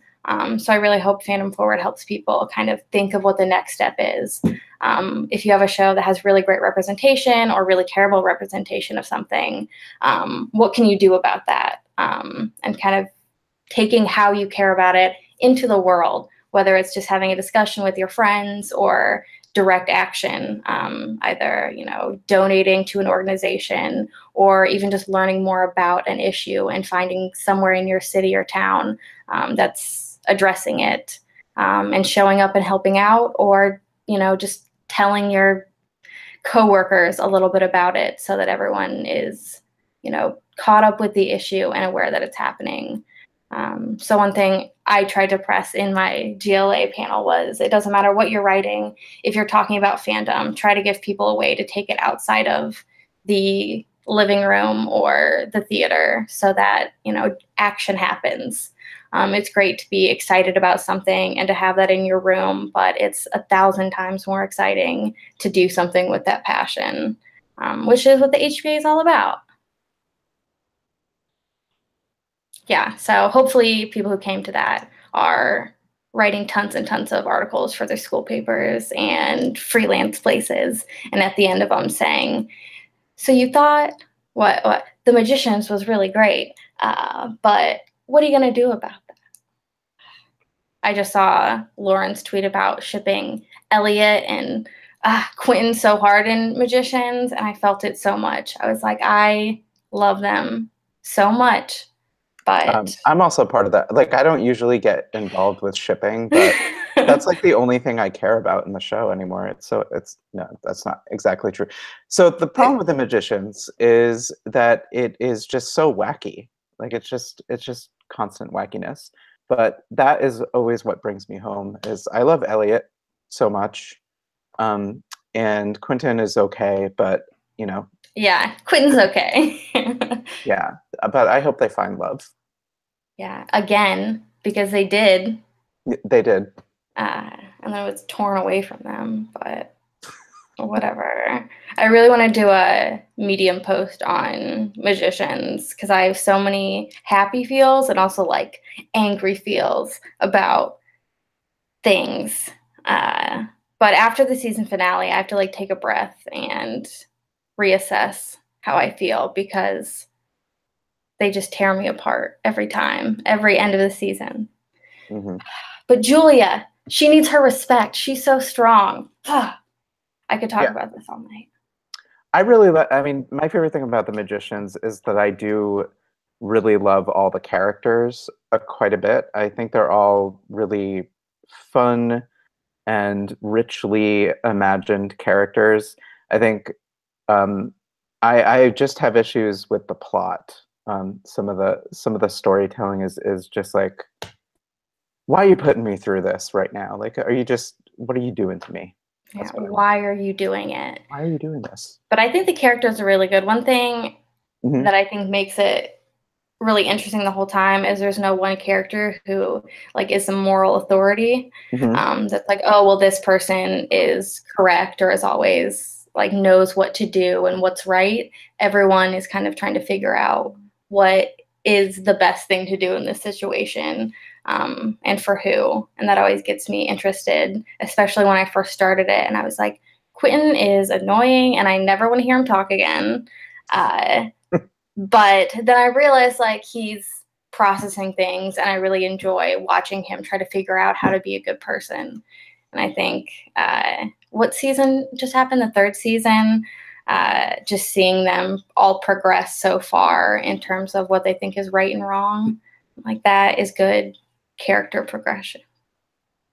Definitely. And anytime you think that they're propping someone up on the show, they get knocked down, not in a bad way, just in like a human way. And you see that there's complexity to the situation. So all the characters are flawed, but also wonderful and just like people. So, so I like that. I love TV so much. What can I say? And now whenever I'm like, I watch tons of it, I'm like, it's basically research for Fandom Forward. I have to rewatch this season another time to make sure that I get all the references that I need. It's volunteering. Well, so, okay. It is 9:59 p.m. I've been on the show for 2 hours. I'm about to step off the show for a bit. I believe Katie Bowers is coming back onto the show. Anyone who wants to stick around is welcome to stick around. We had a guest at 10 o'clock, but they are no longer able to make it. So we can have continued Fandom Forward chat. We can have continued intense debate between Sarah and Jessica. By the way, you're still tied. I did want to mention, this is a fun fact for the fundraiser. We are at $26,992. So we're $8 away from $27,000. So by the time I get off the live stream, it'd be cool if we broke 27,000. I'm leaving in like 10 seconds. So this is high pressure. Yeah. Oh, hey, Katie Bowers. What's up? I had it timed perfectly. So right when you said, I think Katie Bowers is going to come back, it turned on, but then I forgot to say join. So I just sat there while he talked about other stuff. Whoa, we broke 27,000. Oh, that's amazing. Thank you. I Yay. officially can go on break now. That was the rule. So that is cool. I'm going to take a break. Coming up, though, in this next hour at, what time is it? 10:30 Eastern, the Friends of the Apparating Library Book Club will be joining us. Both co-hosts of that amazing community will be joining us and talking about book club stuff. So just a preview. And now I'm leaving. Bye, everyone. I'll be back at 11. Goodbye, Matt. Bye. We'll miss you. I need a break. Hello. Bye. I'm also gonna jump off. I'll still be watching, but you won't see my face anymore. So I'm glad you could come for the throwdown, Jessica. I'm so glad that you invited me, and it was all in good spirit. And I think Sarah and I feel the same way. No, it's bitter and vicious. Well, we'll see. We'll see. We have 2 more hours, so we'll see what happens. We need ratings here. I'll keep working on social media. Don't worry. Excellent. Excellent. Bye. Bye. Thanks for joining. Goodbye. All right. Steph, are you hanging out or are you departing? I can hang out. I can play another song. I can hang out for a little bit longer. I can do whatever you need. Follow your heart. I'd love to hear more music. Yeah, I can play another song. That works. Nice. Do you want to do that now? Should we do, are you open to requests or would you like to pick? I can do a request if there's a request that I remember or have the Word document too handy. Well, let's see. Oh, people are excited about more music. So they're excited about that. All right. Someone cried because they missed you earlier. So this is all going to work out. Yeah. Witch Gang? Yes, All Witches. There are requests for both of those. Oh man. Also Charlie Weasley, which is my personal favorite. I could do 2 songs. I mean, I can do Charlie Weasley. I can definitely do Charlie Weasley. All right. Let me see. And I could definitely do Yes, All Witches, but does that mean those of us in the boxes need to do the cheering along part?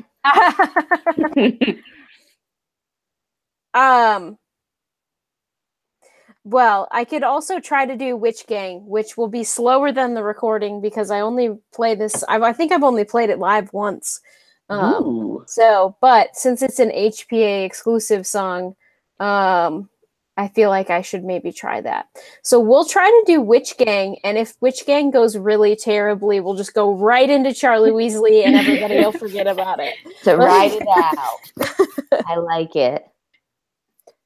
Amanda, someone said on Twitter that you have some really strong Harry Potter vibes going, and I agree. Thank you. I thought that when I got these glasses, I was like, yeah, I'm a cool, hip, queer Harry James Potter. Nice. I like it. Salty Resistance, James. All right. You guys can hear me again? Yes. All right. So this is off of Fantastic Beats and Where to Drop Them. So I don't rap all that often, but this did prove that I can do it. So if the HPA asks me to do it again, I will have to comply. So.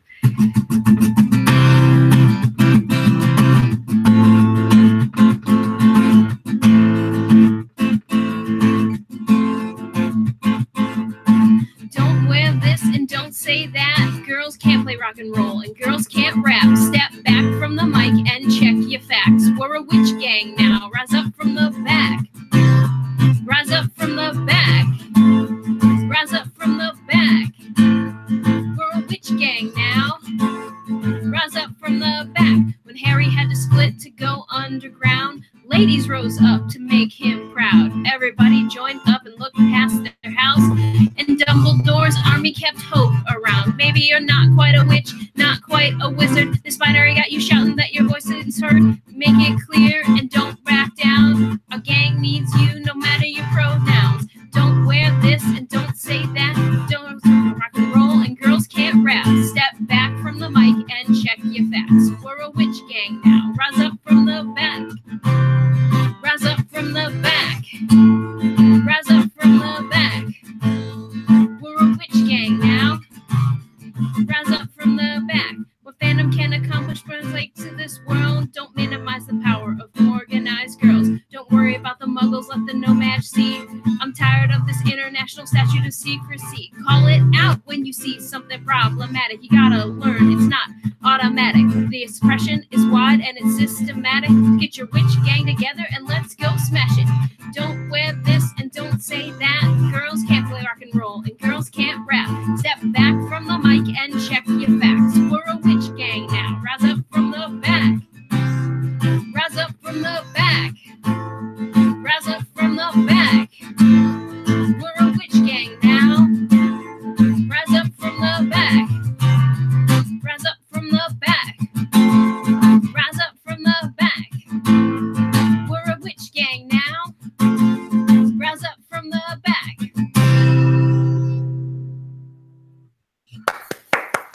Yay! I did it. I did it. It was fabulous. I'm getting better at unmuting my mic fast enough to clap also. That's awesome. I love it. I love that song. I could feel all the members of the Apparating Library live stream finale final show Alps. I could feel all the Alps out there jamming along with us. to all you. Does this call for more salty hams and jams? I don't know if it calls for it, but we certainly can't stop you. If you've got jam left and you've got ham left, you might as well. Yeah, that's right. Ham it up. Alexander Hamilton. Go for it. Oh, you're getting a lot of applause in the chat as well. Don't forget to show love to Steph on Twitter as well. Hashtag Apparating Library. Hashtag Polar Bear is back. Or donate to Hufflepuff. Overtake the Ravenclaws. Yeah. Did Matt talk about this? That there is going to be an opportunity to allot your donation amounts to different houses? He did during the debate. Oh, good. Nice. Glad to know he's doing his job. Great. Cool. I'm going to stop talking now and let you perform. Yay. Are we ready for another song? Let's do it. Okay.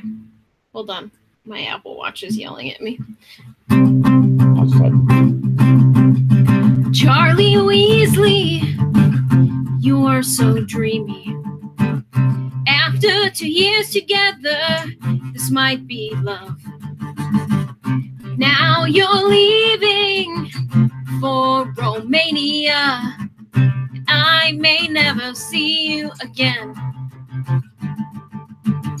because it's becoming clear Charlie Weasley doesn't really love me. He only loves his dragons, and I know he's never gonna change.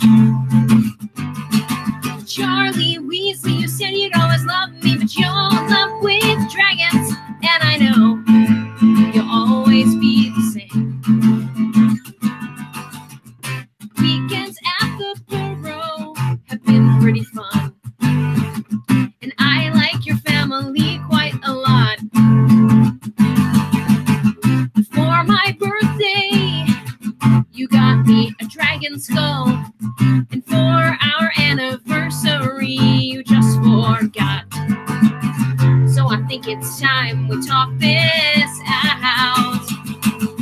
Charlie Weasley doesn't really love me. He only loves his dragons, and I know he's never gonna change. Charlie Weasley, you said you'd always love me, but you're in love with dragons, and I know you'll always be the same.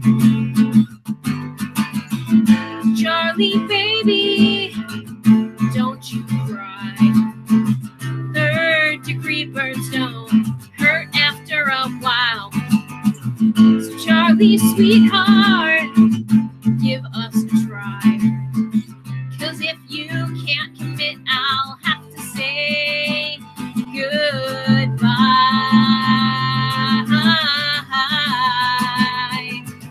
Charlie Weasley doesn't really love me, he only loves his dragons, and I know he's never gonna change.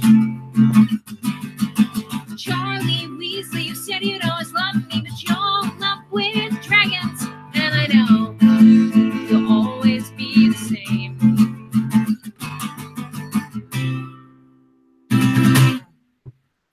Yay! Clap, clap, clap, clap, clap, clap, clap. It's one of my favorite unrequited love songs.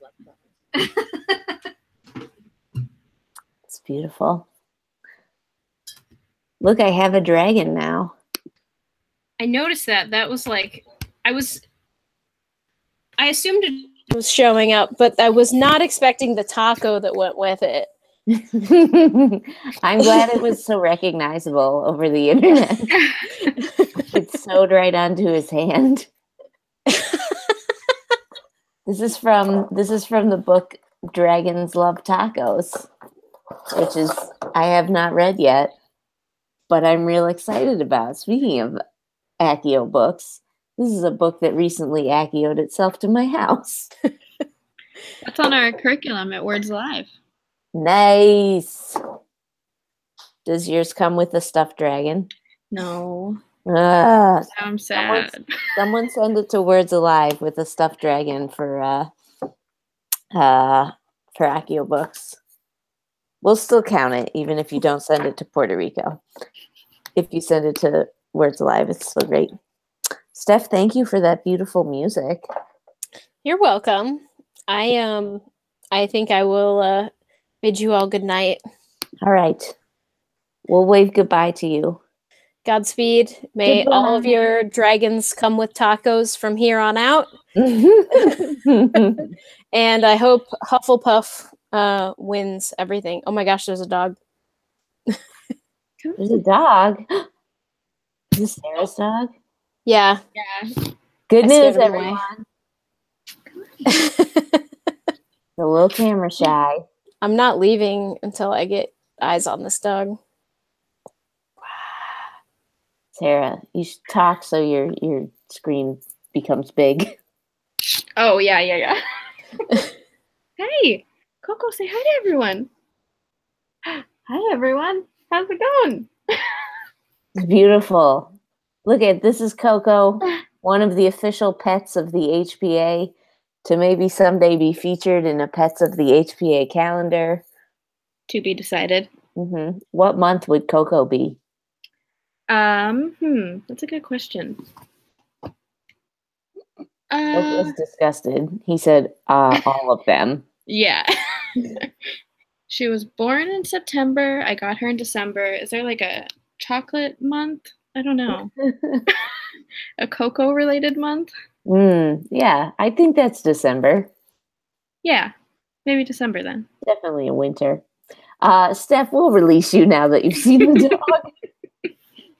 That's really all that I stuck around for. So this has been super fun, and I hope all the fundraising the last few hours goes well, guys. Have a good night. Yay. Bye, Steph. Bye. I'm so glad that we got to see Coco. Amanda, do you have any pets? Do I ever? I have 3 cats, Nice. kind of 4. I'll give you. We've got Bella, we've got Lars, we've got Junebug, my little boy, and then Bobby T, short for Robert Tailless. He's an outdoor cat that I've been having a love affair with for the past almost a year. He wouldn't let me touch him. He's so sweet. But now I feed him twice a day, every day. He lets me pet his belly. But we just moved. It's only like a mile away, but I'm trying to decide if he would be comfortable moving over here or if I should just let him live his life. I don't know. It's turmoil. He has no tail. Wait, how would you make him move? Doesn't he live outside? Well, he lives in my garage, my okay. old garage. He's there all the time. He lives in the loft part. He climbs up the ladder. I can't. But yeah, so he's like a community cat. So I think I might just go over and feed him. I don't know. That's my current plan, but I want him to live with me and to love me forever. But I know it's not about me. It's about him. Maybe you can just feed him, but always feed him like 3 feet closer to your new house. That's a good idea. So you I don't just know. slowly teach him the way to your house. Well, he loves me. I can say that with assurance because he lets me pet his belly. So anyone listening, if you have any tips on this, I'm listening. On how to get Robert Tayless to come live with you? Yeah. I would call him Bobby T, you know. But the cats that live with me, Junebug, Lars, and Bellatrix, who I don't know where they're at. Lars was fine moving, but Bella and June have been scared. But I think they're fine now. They've been here for a day. I'm hoping Lars will come hang out. He's the sweetest little boy. So fingers crossed. A fun fact about your cats' names is that my mom's name is June and her brother's name is Lars. So your cats are my mom and uncle. That's correct. Yeah. We're basically related. It's cool. yeah, I think that makes us cousins-in-law probably. Yeah, that's accurate. Nice. Cool. I have pets also, but they've been featured before. And I don't even know. We're like getting some repairs done on our house, and Millhouse, my rabbit, who's always close by for live streams, he's actually been put into another part of the house because he couldn't handle the construction stress. So, which I understand. I think I'm going to put myself in a different house in order to deal with it. Yay, people are very excited about Steph's songs. And Carly posted a picture of her dog, which is super cute.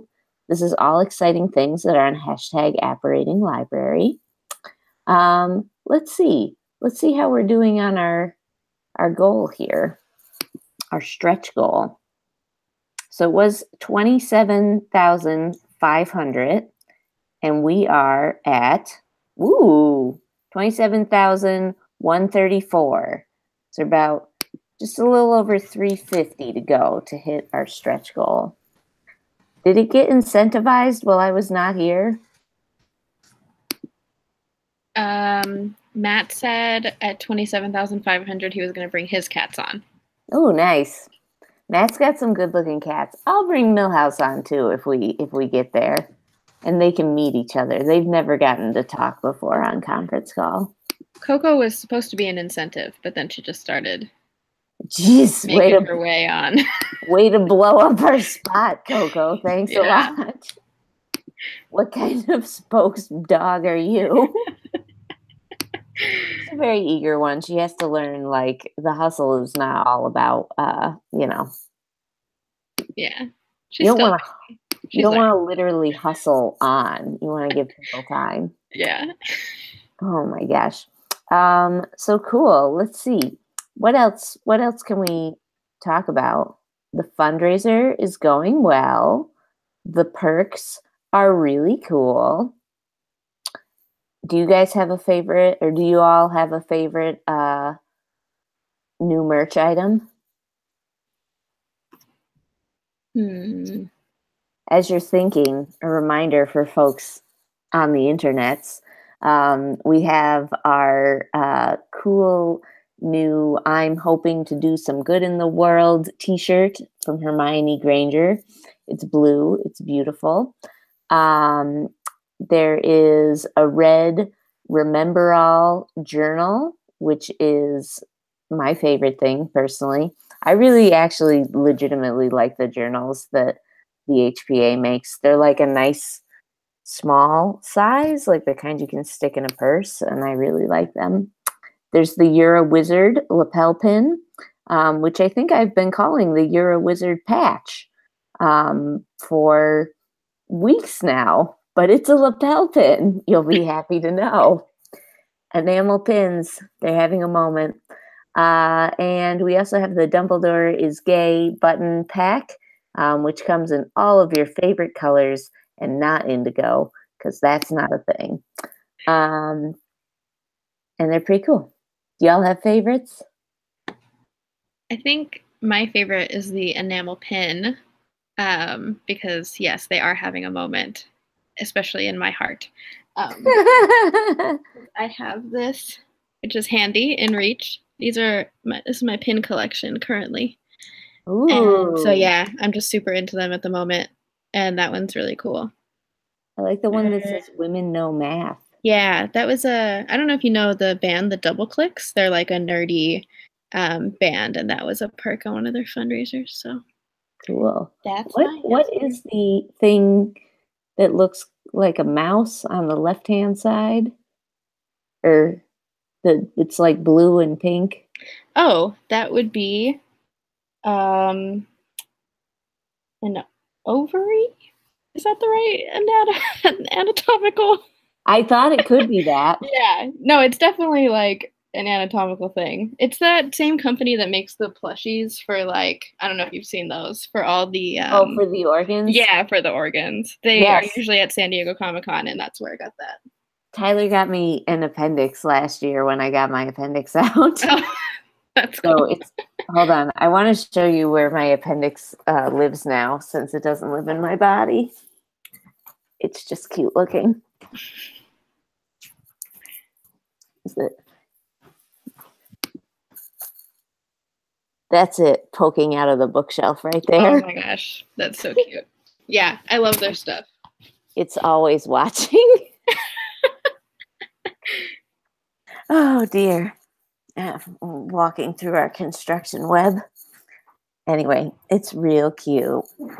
So coming up shortly, everyone, we're going to have the friends. Oh wait, Amanda, you didn't get to answer if you have a favorite merch item. It's the Dumbledore is Gay pins, for sure.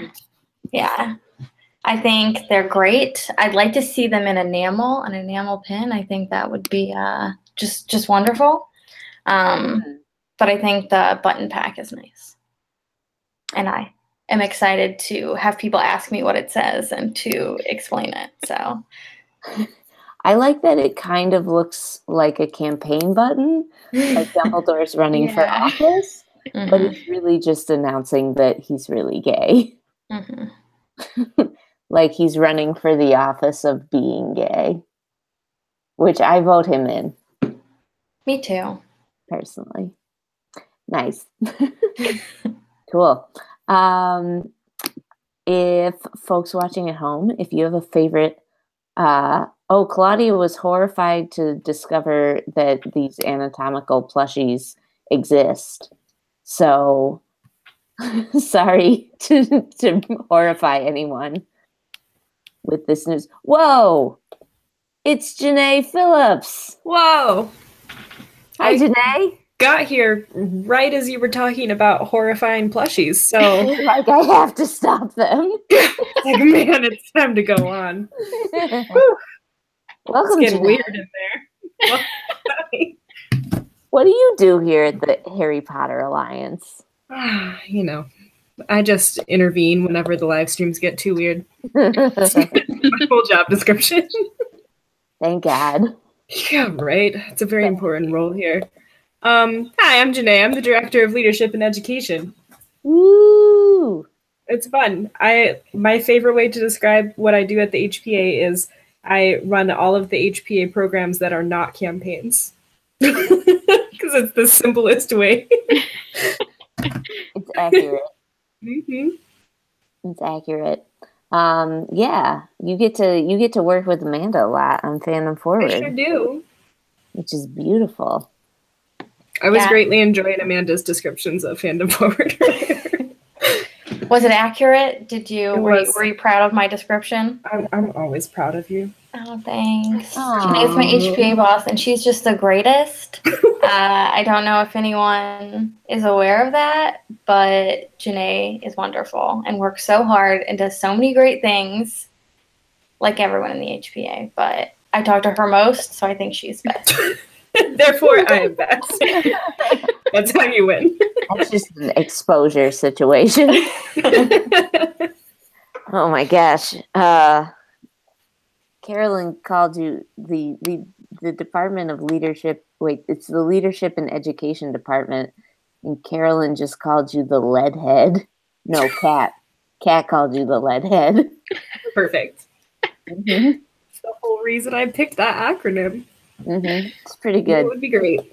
It's pretty good. Everyone watching this live stream is called an ALF, by the way, Janae. I don't know if you were here when that was Apparating Library established. Friend. It stands for Apparating Library Fundraiser Finale Show Watcher. But show watcher is one word. Oh, you are correct. I did miss this. Mm-hmm. So this is important notes for me. Yeah, so all of you ALFs watching at home, this is the lead head, Janae. And we're Nice. super excited to have you here. I accept. Excellent. Coming up shortly, I'm very excited, is the friends. Sorry, people are trying to figure out how many F's are in ALF. I'll make it easy for you all. It's 9 F's. Coming up shortly is the Friends of the Apparating Library book club team and discussion, where we will nerd out about books, and I'm very excited. I'm excited about that too, because unlike me and Amanda, I never get to talk to the book club. Yeah. So it's nice. I get to hear what's going on over there some more. Yay. I used to talk to the book club a lot more, and now Matt talks to the book club all the time. And so What a thief. I know. Ugh. Jeez. So I'm excited for that as well. I read more books when I was more involved with the book club. So this is good. This will be inspiring. I'm inspired to hear what book they will talk about. I'm going to guess it will be a Harry and the Potter. People in the chat are just going, Harry and the Potter. I didn't know. People in the chat are just screaming out now. I don't know. I want to read Harry and the Potter. Harry and the Potter is my unofficial spin-off. I also offer Percy and the Jackson. Excellent. Yeah, I just saw Mary's comment that she is in the Percy Jackson hole because of me, and you're welcome. It's a good hole to be in. It's a super great hole. Percy Jackson is really excellent. I'm actually reading a book right now. I think it's called Arusha. Arusha and the End of Time. Last night. Oh, for real? I did, yeah. I just started reading it a couple days ago. It's real good. It's a Rick Riordan imprint. Like it was published as a part of a small publishing house that he's involved in. But it's written by other authors, and I think it's authors specifically who are from the cultures that the stories are from. And so this, but it's the same idea of gods and how they have interacted with or have children who are demigods in the real world today. And it's real good. Arusha and the End of Time. Yeah. So the back of this book describes it as Percy Jackson meets Sailor Moon, which I was in already. But now having finished the book, can confirm that is accurate. So if you like either one of those things, and especially if you like both of them, you should read it. I didn't even read the back of the book. I just picked it up and started reading it. So now I'm even more excited. I mean, I'm such Percy Jackson trash now that all I needed to know was that it was in that imprint. I was like, yeah, I want this. Speaking of... Yeah, got a book club. Speaking of being excited about books, look who's here. It's Emily. Hey! Do you want to introduce yourselves? Yeah, you go first, Megan. Thanks. I'm Megan. I co-manage the Friends of the Apparating Library Book Club. And you have some great art right behind your head. Oh my gosh, I tried to get it in the shot. I'm like, oh, I can't quite get it, but like you can see. Mm-hmm. True Does anyone Korosami. like recognize those? True Korosami fans could recognize that just from those loving elbows. Yes. I miss them so much. Same. So sorry, Emily. I'm Emily. I'm the other co-manager of the Friends of the Apparating Library Book Club. And I have on my wall behind me the Mina Lima signed poster from LeakyCon Chicago. Whoa, throwback. Yeah. I saw that in the Mina Lima store. I was in London, and so of course, naturally, I went there because, of course. And we were going down the stairs, and they have one up in the stairwell. Awesome. And I was just like, oh, it says LeakyCon right here. What is happening? It was very exciting. It is exciting. Mm-hmm. Before we dive into the book club discussion, a ghost just whispered in my ear via Google Hangouts that we are $250 away from our stretch goal, which is super exciting. We're so close. We're so close. Yeah. So Matt's coming back at 11. If we could hit it, before Matt comes back, we can add some sort of weird stipulation that he can't object to because he's not here. That involves he has to show us his cats and also mail us all cupcakes or something. We'll workshop it. So tell us about the book club. Well, the book club is awesome. And if you donate $35 or more, you get to be a member of the book club. So it's a lifetime member. Yeah, a lifetime member. It used to not be that way, but it is now. You are a member forever if you donate the $35. I mean, you don't have to be a member of the book club if you donate $35, but you should be a member of the book club. You should opt out and still donate $35. We won't stop you. But you shouldn't. You should be in the book club. Yes. Jinx. Megan, do you want to talk about some of the books we've read? Sure. Okay. I was gonna showcase my copy of Secret Loves of Geek Girls, but I seem to have misplaced it. But I do have. We haven't read this one, but we have read it in the past. Fangirl. Rainbow Rowell came to Toronto, and I actually had my copy signed, so I'm one of my prized possessions.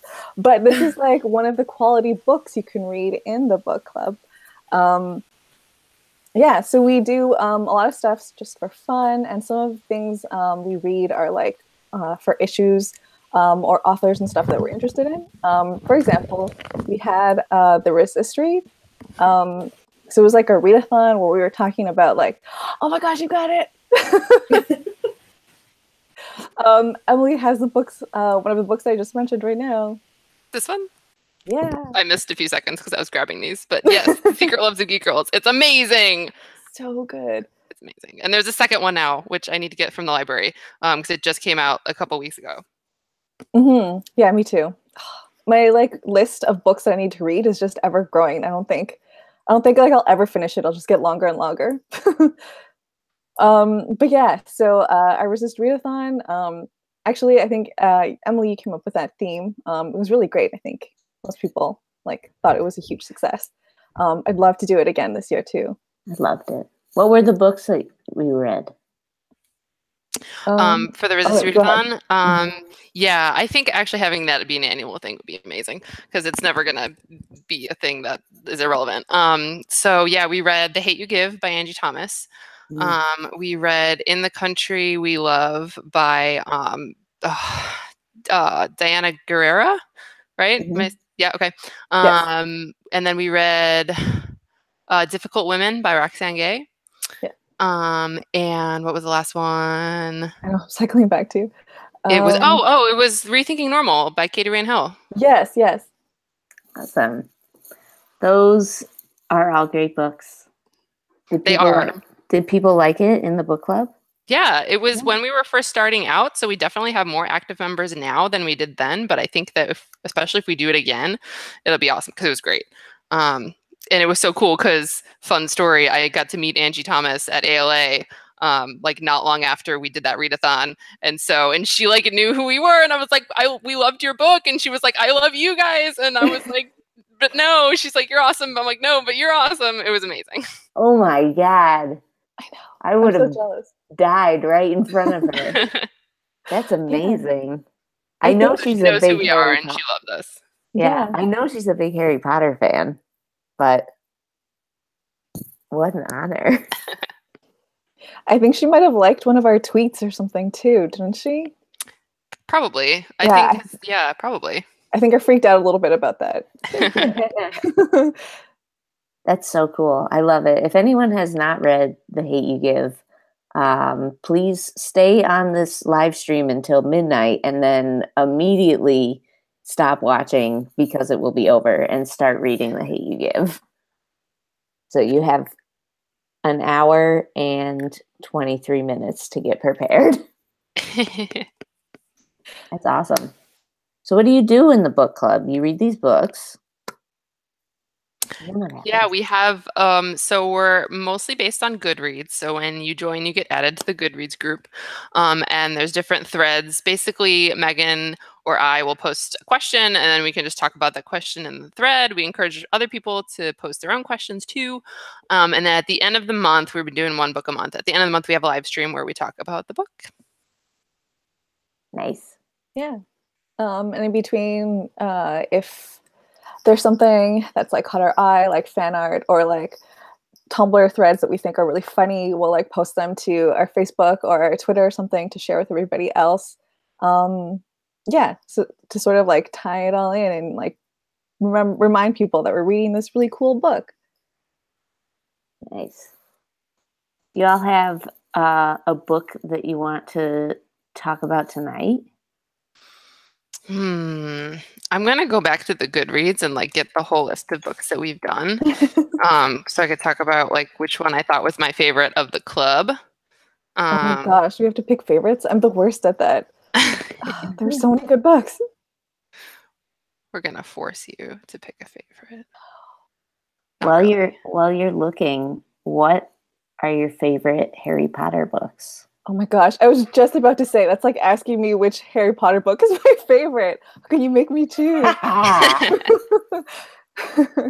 going to make everyone choose. Everyone who's on this live stream right now.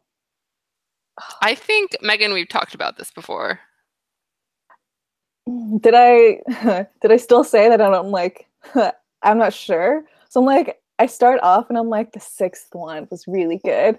And I'm like, no, the 7th one. I'm like, but is that fair? Because they've set this all up. So like the 7th one is like the, it's like the payoff for like this whole buildup. But like, who doesn't love the 3rd one? That's when you get like the Marauders. So I don't know.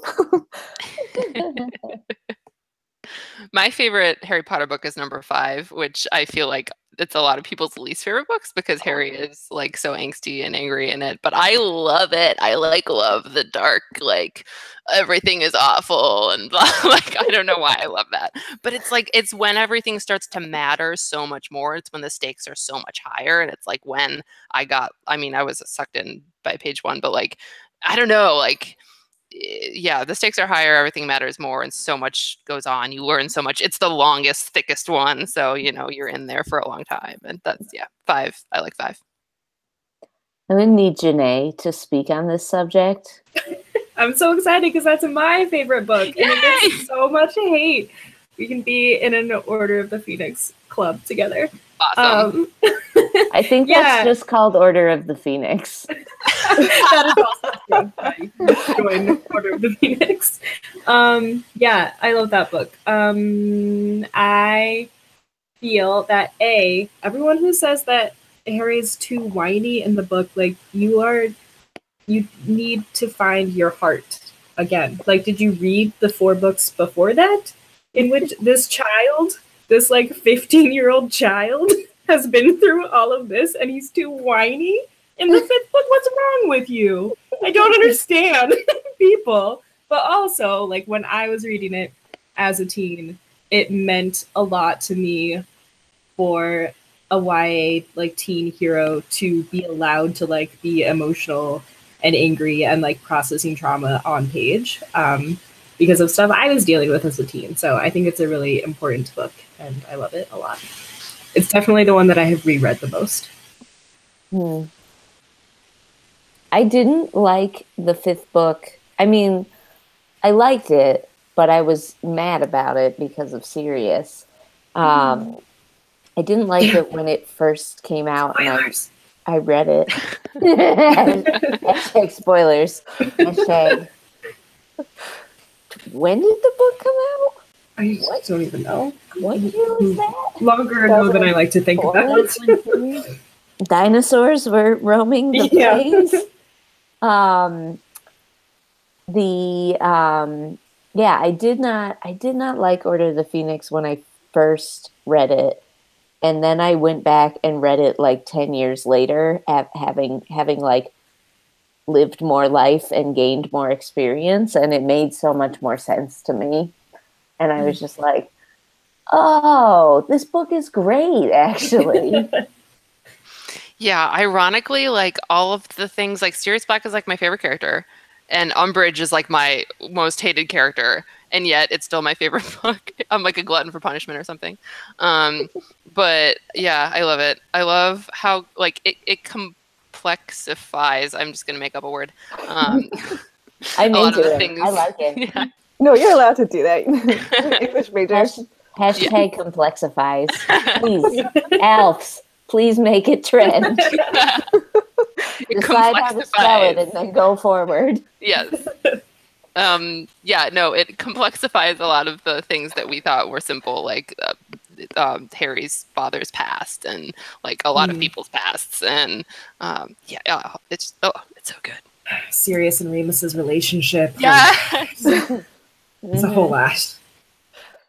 If you do want to be in the Order of the Phoenix, some of you watching may already be in it, actually, because that is also the name of our donor society. You can be in an Order of the Phoenix club, like I said. Amazing. Yes, it's a special Order of the Phoenix club. Great. Yeah, I think. Oh, that's at the $250 level if you donate that, and you get special newsletters and other special perks, heads up on new merch items and stuff like that. Just like the real Order of the Phoenix. That is what they were known for beforehand. Yeah. Really, they're the people that are supporting Dumbledore's army and kind of like, and that's what the Order of the Phoenix is doing for us as well. What cat is that's visiting Amanda? What cat is that? Sounds like this is Lars, little Lorenzo. He's got extra toes. I love him. He is just a sweet boy. Is he going to turn pink and have a space adventure? Yeah, he's named after Lars of the Stars. He entered our lives shortly after that episode, so. He also had an eye scratch, too, so he was looking pretty cool. But I would say both my and Lars's favorite Harry Potter book is Deathly Hallows. I know it's a lot of people's favorites, but I think you're right, like the payoff for it. And I think just when I read it, I remember read it for the first time, obviously. The midnight release at my library, and it was like the coolest time. And I went home and I read it all in one sitting, and like then I reread it again like that week, and then got to talk about it with my mom and my sister, and it just holds this really like intense spot in my heart, and being able to like process it, and then reading it every year since, and kind of understanding all the characters a little bit more. It's great. But the 5th book was my favorite until the 7th, which, I mean, was years in between. It was a good, solid run. Yeah, it was. I love Harry's angst, though. Like, I definitely felt that. I remember reading Order of the Phoenix and being like, yeah, this is how it feels to, like, be angry and, like, be alone in a room when your friends are in the next room over, but, like, you're too upset to even talk to them. But then they're like, why didn't you just talk to us? You're being dumb. And being like, oh, I guess you're right. Very relatable. Maybe it's just that I became more angsty as an adult than I was as a teenager. I was pretty mellow teen, so I became more angsty, and I was like, yeah, now I appreciate angsty Harry. Sarah, what's your favorite? I agree that it's super, super hard to choose, but I guess I typically say Prisoner of Azkaban, so maybe I should just accept that that's my favorite one. But yeah, I really love the backstory and the Marauders. And I like the mystery surrounding Sirius and what's going on there, and then the reveal. And all the Time Turner stuff, even though it's like a huge plot hole. I do really like just everything is so mysterious about that book, and it's just so satisfying, the conclusion. I endorse this 100%. That is also my favorite Harry Potter book. Yeah, it's a good one. I love time travel and I love prequels, and it really functions as both. Yeah. That's good. Yay. So I've decided on a favorite of all the books that we've read for the book club. And Excellent. It's actually The Secret Loves of Geek Girls. Because it has such variety in it. Like every short story is different. It's not even a short story because it's nonfiction, but creative nonfiction, because a lot of them are like graphic novel form. And there's just like every race, religion, creed, gender, and sexual preference represented in this book, and it's all nerdy and amazing. So I would say that's my favorite. But just to give everyone a taste of the other things that we've read, after the Resist Readathon, we did Ready Player One, which was awesome. We did When Dimple Met Rishi, which was also awesome. It's an adorable YA book about 2 Indian kids who are in an arranged marriage, but like one of them is happy about it and one of them is not so happy about it, and it's great. Oh, it's complicated. Yes, it's adorable. It's so good. Then we read Geek Girls. Then we read Birdie by Tracy Lindbergh, which is a First Nations book, which was really interesting. And then we read Turtles All the Way Down. And then we read Simon vs. Homo Sapiens Agenda. That's a mouthful. And then we read Nimona. Which is now Love, Simon, the movie. Right. Much easier to say. And then our last book was Nimona by Noelle Stevenson. Nice. So you have a mix. You have kind of a mix of like graphic novels and YA novels and like some nonfiction stuff, it sounds like. Yeah, that's like one of the things that we are definitely trying, like putting a lot of effort into. Like we want to kind of try and like represent everything and like try to hit like a bunch of different notes. So like everyone gets something, like maybe is exposed to something they wouldn't have necessarily picked up on their own, or like, because one of our members too was like, we've been meaning to read this like one thing forever, we never got around to it, but like since we were reading for the book club, we finally did. That the exact same thing happened to me too. That's how I read Simon versus the Homo Sapiens Agenda. Nice. It's nice to like have, I feel like it's more exciting to read a book when you have people to discuss it with. Like that was one of the things with Harry Potter. When we read it, it was just like you could talk to everyone about it. Yeah. So then you're like not alone with your feelings. Can you hear that strange noise that is coming from my house? I don't know what that was. Sorry. It's okay.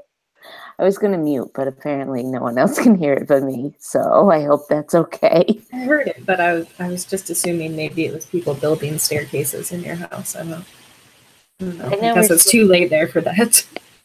Yeah, it's nighttime over here in the eastern side of the country. It's also nighttime here, to be clear. Sort of. Nice. Do you don't have to reveal it if this is not the right place for it, but do you know what the next book you're going to read will be for the... We do not know. We're taking a brief break right now, but we will be back with an announcement shortly. Oh, nice. So if folks join now is a good time because you're not going to come in behind on anything. You'll join now and you'll be like fresh and ready to go with the next book when it gets announced. Exactly. Yeah, it is Nice. actually like the best time. Nice. I'm into it. Cool. Are you in any book clubs IRL? Yes and no. I'm a librarian in real life as well as in wizard life. It's everywhere. And so I ran last month's book club at my library. But I don't always run it. It's just kind of who wants to do it this time. So, and that was my first and only time so far because I've only been working there for like a few months. So yeah, that was fun. We read Behold the Dreamers, which was an Oprah pick a couple years ago, I think. It's an immigrant story. It's really good. Nice. Cool. Yeah, I haven't been in a book club since like high school, so this was like a really great opportunity to come back and like read books. Like that's what I do anyways. But now you can read them with friends. Yay. Yeah, I can make friends. Like Harry Potter references and people will understand me. So it's really great. The best. Fun fact about Emily's library, just like Amanda's cats are my mom and uncle, Emily's library is around the corner from my grandmother's house. Which was real weird. She posted pictures when she got the job. And I was just like, wait a minute. I've been there. What the heck? So everyone is family here at the HPA is what I'm trying to say. But yeah, you should all join the book club. You can do it right now. A couple people have since we've been talking, actually, which is really exciting. Oh, sweet. Welcome, Yay. new book club members. Excited. Hopefully they're watching the live stream and it's not just a coincidence, but even if it is, welcome. I bet they're elves. Yeah, they're probably elves. There's at least two elves. Well, one definitely is, because one is Gabby. Hi, Gabby. Yeah, cool. And we are $96 away from meeting our stretch goal, which is amazing. Whoa. So if we could get 3 people to join the book club, then Emily and Megan will have 3 more people to hang out with, and we'll hit our stretch goal, which is amazing. I encourage you, if you're already in the book club, to lovingly harass one of your friends into joining. Just alpha up to them and be like, hey. Mary is in the book club, but she forgot to check Goodreads. Well, Mary, it's not too late. Goodreads is right there on the internet waiting for you. Are all the conversations like still there so people could catch up on them? Oh yeah, everything gets left up. So if you want to read our thoughts, well, not our, because I wasn't there for this, but if you want to read the book club's thoughts about Cursed Child, those are on there. Oh, so those would be interesting ones. Whoa. I'm sure. Oh my gosh. Is everyone huge Cursed Child fans here? I have to assume. Oh So god. you enjoyed I don't like to Ink. talk about it. No, You I actually like never it? read it. You haven't read it? No, I didn't. Don't. Yeah, Just stay that way. Just stay. that's what pure everyone and tells good. me. So I'm like, I don't know if I want to get into this. I have some salty Cursed Child jams. To share. That's Janae's new wizard rock band. It's called the Trolley Witches. They do Salty Cursed Child And in the Jam. middle of the set, our hands turn into spikes, and we're like, pew pew. It makes it really hard to play guitar, and that's why it's the only xylophone only wizard rock band. Oh, it's perfect. She rolls it out on a cart. The Right, just the xylophone. Yeah. And then I have my spike hands. And then she goes ding ding ding ding ding ding ding ding ding ding ding ding cursed child. Ding ding ding ding ding ding ding. You know, Jenny Lawler and I, Jenny is a chapters manager. We were in the same room when we read Cursed Child, and we both stopped at precisely that moment and just looked at each other and we're like, is your coffee the same as mine? Can we compare for a second? Did I get a We have a weird grand joke plan to coffee? create some kind of pumpkin pasty that has pop rocks in it and do we had this whole elaborate cosplay thing planned out, but we couldn't figure out how to get pop rock pumpkin pasties through airport security. Because of the green part, we were concerned. You have And, to you know, make the them sale at part. whatever the location is. I guess. Yeah, you gotta Put it in Airbnb the the writer. Wait, Perfect. yeah. You can have your own personal magician. And And Jack told us a story the other day, right? It was Jack that told us this. Jack told us a story about a friend of his who's a magician who got to be a celebrity comedian. I don't remember which one. Required in his rider that there be a magician, not for the show, just for him in the green room. And Jack's friend was that magician, which is the greatest use of a rider I've ever heard. So requiring that there be an oven seems like not a big deal. Seems fine. Yeah. Oh, yeah. Somebody just pointed out in the chat one of the things that you can donate for at apparatinglibrary.org is to TK's Wizard Rock Band.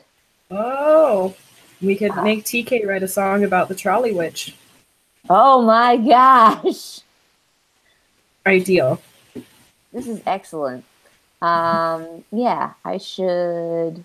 Oh, we tweeted it out earlier. We tweeted out the link. Yeah, so if you I go to saw. the HPA's Twitter profile and scroll back, probably 7 or 8 tweets, the link is there, so you can go find it.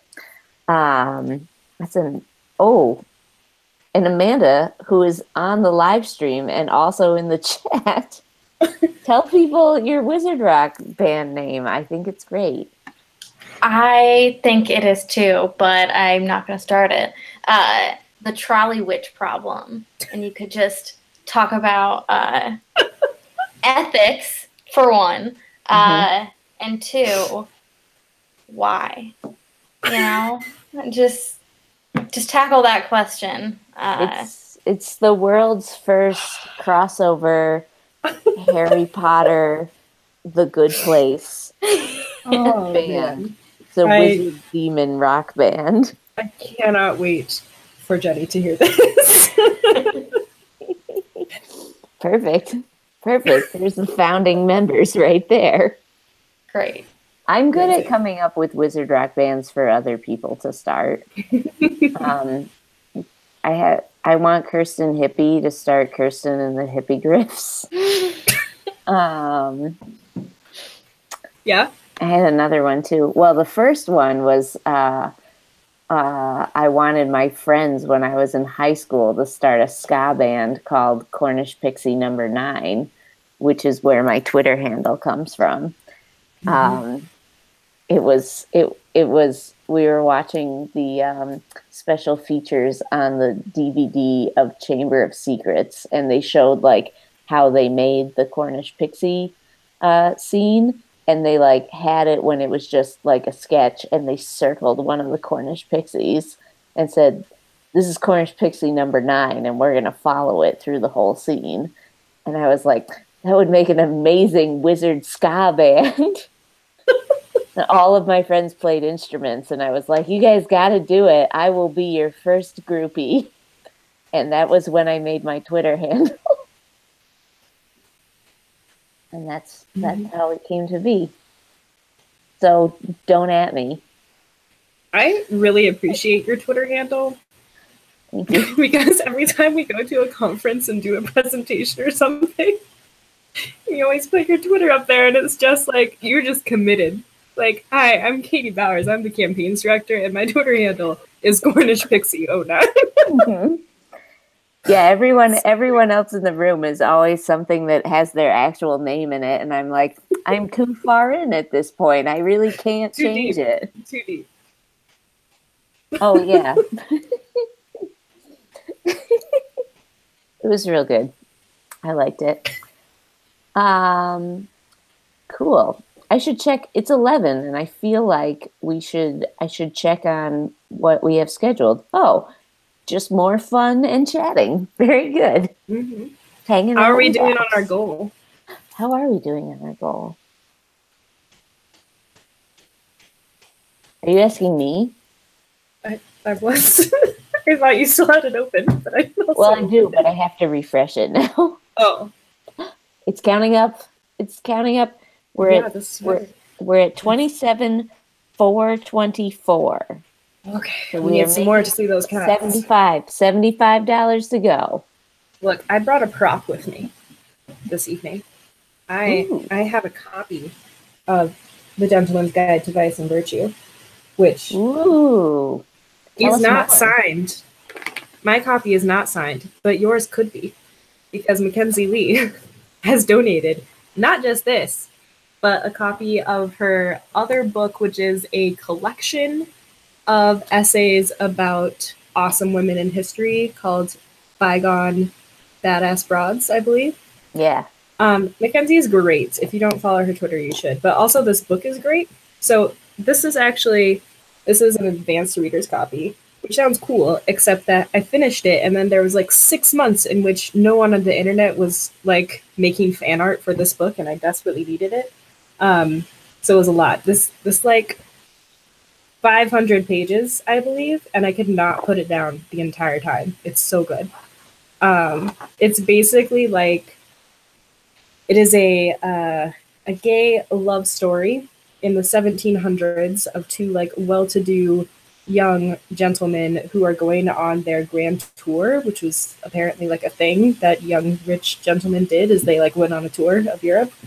And it's those two, and they like make some French people angry. They get captured by pirates. His asexual sister is there. It's like such a cool like representation of people, and the story is so sweet, and you're just rooting for them the entire time. And it's such a fun book. So if you have not donated yet, you should, because you too can own a copy of this book and have it signed by the really awesome author who is so good about talking about representation and supporting lots of cool organizations, including us. So that's my pitch for you donating right now so that we can see some cats. Yeah. Fun fact, the audiobook of that book is narrated by Kristen Coulson, who played young Tom Riddle in Chamber of Secrets. Oh, cool. Which Mackenzie Lee really nerded out about. But if you were like following her Instagram or anything, she just posted a series of clips in which she just listened to her own book being read in his voice and just like reacted to it. It was really great. She's a gem, and her book is a gem, so it's a win-win. I really love watching like authors or creators be geeky also. Just, I feel like that's a big part of Lin-Manuel Miranda's charm. I was literally just going to say the same thing. True, it's true. Speaking of geeky creators, welcome back, Mac Giacomo. Oh, thank you. You're welcome. How's it going? It's going amazing. We're $70 away from our stretch goal. Wow. That's completely amazing. That is so wonderful. That also means we're $70 away from my cats making an appearance. They're Are pretty they good cats. ready? They were ready, and now they're napping. That's fine. on Get your either beauty side of the sleep. computer. They're so cute. What's up, cats? I'm gonna wake you up soon. What milestone do we have to hit for you to untangle your earbuds? That's a great question. I mean, this is part Every of my time. brand now. This is like Every time. me. I actually untangled them about halfway for the show because it would have So been like this. beautiful to look at. Is there a magnet on it? Like if you wrapped it up, there's like a little magnet in it? I don't know. Maybe not. It looks like a similar brand to one I have. I can't tell because it's such a mess. I'm just gonna get Matt like a whole pack of those little earphone detangle organizers for like the Boss ones that look Appreciation like a Day. little bowl that you wrap it around. Yeah, that's all you're getting from me. You're just gonna keep getting a new one of those every year that I keep seeing your headphones this tangled. I love my headphones just the way they are. But thank you. Also, I've been sitting here watching the show, to be honest, and I've enjoyed it quite a lot. And I've been keeping track of various metrics behind the scenes. And I would like to point out that Jessica Rozicki is currently leading the fundraising competition by $18 over Sarah Mortensen, who is on the show. Again, receiving unfair airtime in this competition. It's a scandal. Is it unfair if she's behind? And also, Jessica left voluntarily, so it's her choice.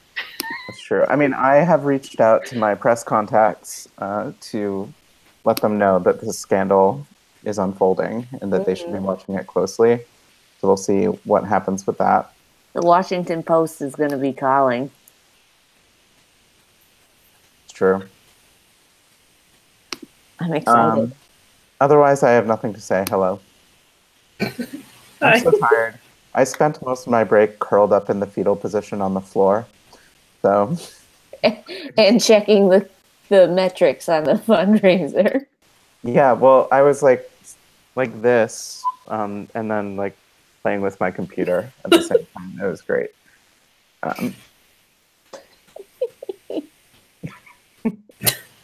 So that was inspiring. I'm just so tired. I'm really happy, but I'm very tired. Also, I was telling Steph Anderson this. So when Rory's my son, when he goes to sleep, I can only do things like this from very specific locations in my house, specifically my living room. It is poorly lit, as you can probably see, and there's nowhere to like sit and live stream, so I have to sit on the floor, and the floor is a hardwood floor. It hurts a lot after 2 hours, which is part of why I was curled on the floor in the fetal position. I needed comfort. Matt, and that is my story.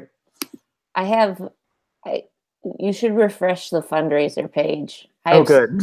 Some news that'll uncurl you right out of that fetal position. Oh my goodness. We have hit our stretch goal. Woo! Oh my gosh, that is so exciting. Yay! Show us them cats. All right. You hold should on. also check Jessica's page and refresh it. What? Oh no. What happened? What happened? Sarah stole all her money. Oh my God. Jessica brought in a ringer. Yeah. Wow. Now someone's Wow. gonna. Oh no, that's the wrong number. Never mind. My goodness. All I right. was gonna say that someone had to donate $4 to get her to 1,000, but that's very bad math. Just one person has to donate $4 to Jessica, and then one other person has to donate $50. Yeah. That sounds like math that I would do. BRB with cats. Or people could donate $318 to Sarah. That's the other option. Who could come with a shocking. What an amazing final round this was. Congratulations. No, you know what? It's not over yet. Congratulations to everyone. I'm so torn about this whole thing because, like, you're a Hufflepuff. I'm in a Hufflepuff competition. So, right, but also Jessica's points are going to Hufflepuff. So, like, it's a Hufflepuff dilemma. Mm-hmm. I mean, mine might be also. I haven't decided. That's true. But I love Hufflepuff. What? Ravenclaw forever. I can't decide. It's not up to you to decide. It's up to the hat. Have something, okay? Hufflepuff struggles with points in this particular campaign, and That is also all the true. others. Hufflepuff. True to form, we're generally in third. Third or nothing. Mm-hmm. Hashtag third or nothing. Yeah. Has anyone seen Puffs the play? I actually haven't. I just know about third or nothing and have fully embraced it in my life. But I'm very excited about the chance to see it. Yeah, I got my tickets already for seeing it in theaters. I'm so excited. Yeah. I think Yeah. me and Jessica are actually going to see it together in September.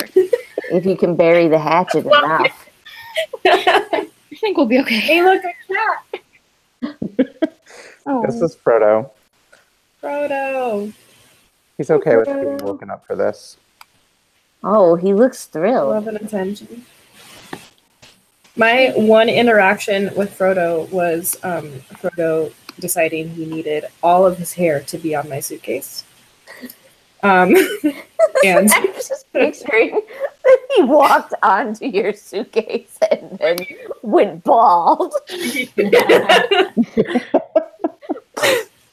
by the amount that was there, it was possible. That's Frodo was a exactly great what happened. That is exactly what happened. Amazing how well it's regrown. He is so perfect. I love his little mouth. He's really sweet. He's my best buddy. So How old is he? Does he have a middle name? When's his birthday? Amanda's What is old. His name is Frodo Baggins. Machakamo. I don't know. And he is 6.5 years old. And he is great.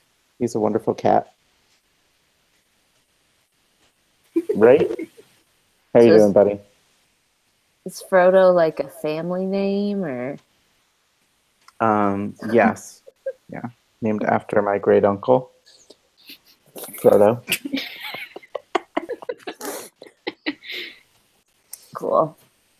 He's looking at me like, should I come back on the show? Like, what's going on? And I'll show you Sam. Well, no, Sam is not show ready at the moment. We'll work on Sam. What could Sam be doing? No, never mind. I don't have to know. I don't need to know about his personal life.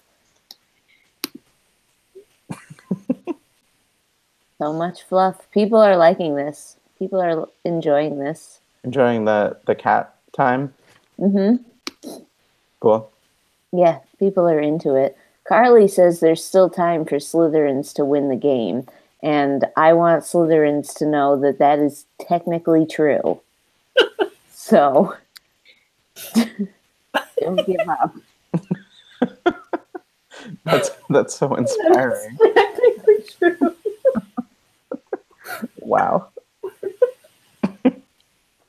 You have 45 minutes until the end of the live stream if you'd like us to publicly celebrate it. with our faces on the internet. And you have until 3 a.m. Eastern time if you would like us to celebrate it tomorrow morning when I when I wake up and look at what happened. That if you win, we will find someone to donate enough points to make sure Gryffindor won instead, as is tradition. We will find someone with exactly 10 more points than you have. Yep. And we will. All we need is one person to do a Neville Fights Back action. And then we'll have enough points. That's deep. All we need is one more person. Wow, yeah. All we need is Jessica's ringer. Who came in. Janae has a lot of cute cats too. I do. None of them are in here right now, which is unusual. Yeah, normally they at least dolls. Yeah, normally at least one of them is trying to get on top of the chair or me or the computer every time I'm on a video call. So I don't know. Who knows what they're doing? It's professional as heck. It's really great. Yeah, this is the true behind the scenes of working from home, is the amount of times that I have a video conference call with, someone I'd like to feel that the HPA is a professional and competent place. And for most of the video, I'm like trying to like discreetly keep my hand in front of my cat's face, like, no, don't stop. Go. My cat, Leia, has interrupted more than one call that I've been on with people who definitely are not working from home, and that I have not told that is where I am. And, and she is a cat that has one of those like yowls that is just like you hear it and like it hurts when you hear it. And she will just come in and make this horrific noise and the line will go totally dead and someone will just go, was that a cat? And I just am like, yeah, did someone have a cat? I sometimes run from my cat. Now that the toolkit has been released, you all know this. So I had a conference call with Bomb John Bamba to talk about the ways that he was going to help us out with Granger Leadership Academy and Fandom Forward. He's great. And the trolley witch problem. And the trolley witch problem also, yes. But yeah, so I was on the phone and trying very hard to be a little impressive. It's always a little strange talking to an actor. And that's when my cat, who has that kind of yell, decided to start screaming. So I spent the call walking to different sides of my house a little bit faster than it took my cat to follow me yelling during the phone call. You too can support our workplaces by donating to apparatinglibrary.org. Mm-hmm. Help our cats stay fed. Yeah. Oh my gosh. Good. Excellent. Mm-hmm. Well, I'm very impressed. Matt, when's Sam coming on? The thing about Sam, he's so comfortable right now, and he looks so happy, and I have no way of verifying if he wants his privacy to be violated by being on a live stream. All I can see is the pure joy of his comfort, and I just feel bad. Like I don't want to pull him away from that. Frodo is just kind of being Frodo and just like half-heartedly laying down on the couch. But Sam, like he's really fluffy, and he just looks like a cloud right now. It's beautiful. I can't disturb it. You and I have really different philosophies about animals. I all the time am just like, come here, pet. I have a closer relationship with Frodo, but with Sam, I don't know. I feel like I'm still trying to earn his love. How many years has it been? It's been 6.5. He's from the same litter as Frodo. I don't know if it's coming, Matt. I'm going to be honest. I agree completely. Anyway, I thought this would be a good time to mention that we do have another stretch goal, and it is if we hit 30,000, I will put some sort of dessert on my face on the live stream. It's unlikely to happen. We only have 40 minutes left. I also have limited options. It may involve like melting down some chocolate into a paste and then sort of, I don't know. I don't know what's going to happen. It's going to be awful. Probably. I also have peanut butter. That's probably a better option. Maybe you could do peanut butter and chocolate, and it would be like a Reese's to the face. We might actually have some fluff. Then you too can look like a cloud. I see everyone silently laughing at my jokes. You don't have to be on mute. I get self-conscious about Google Hangouts deciding to switch to me like every time I breathe too hard. Well, just calm down with your breathing and it won't be a problem. I always think it is, and then like I switch to chat and it's just on me for no reason. I'm not doing anything. How can you even tell? Are you watching the YouTube video with no sound? No, when I switch to the chat. Yeah, you just mute it. Oh, I don't. I pause it. And then I just watch the fun roll in. That's probably a better option. Yeah.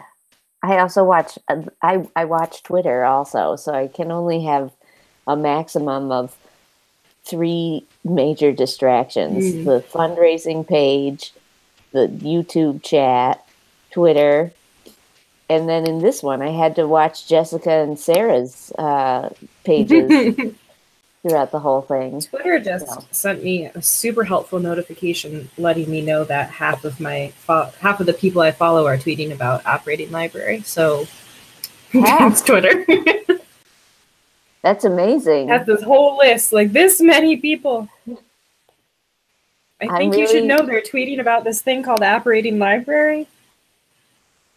Thanks, Twitter.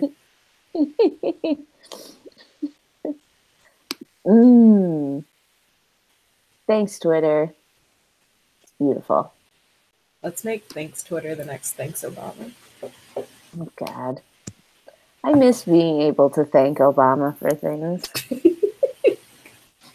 It was great. Yeah. Those were the days. I'm not even American, but I miss that too.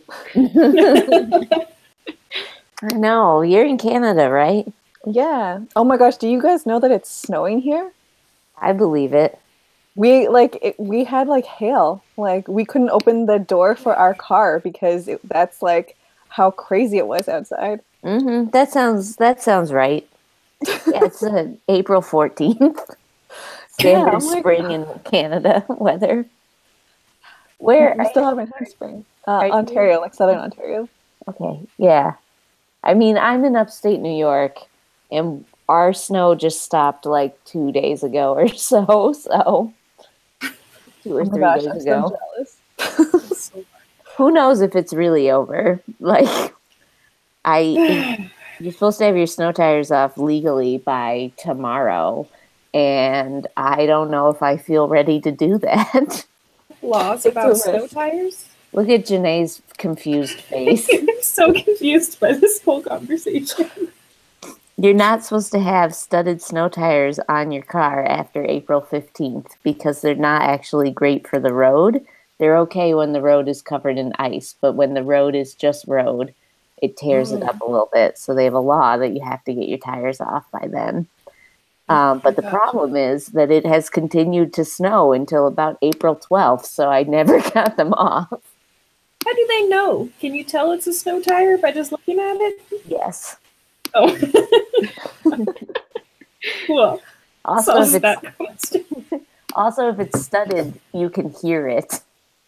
So, Oh. sounds like a tank rolling up the driveway. It's terrible.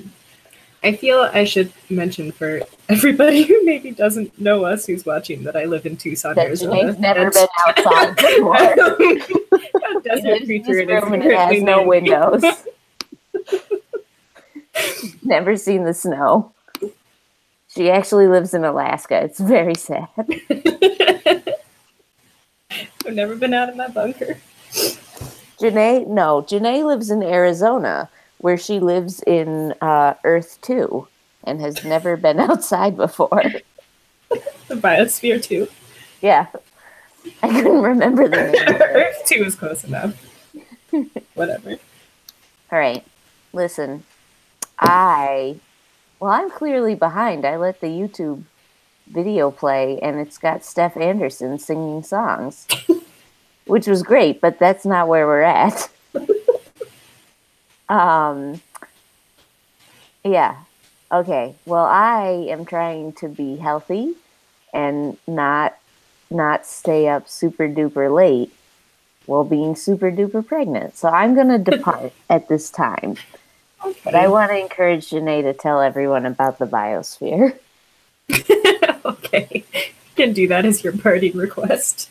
And I want to encourage the rest of the Alfs to continue to do awesome things and help us reach the stars. We're at $27,809 right now, which is fantastic.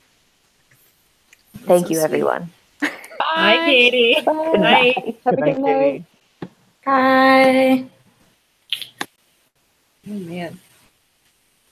The Biosphere 2. I'm honoring Katie's request. It's happening.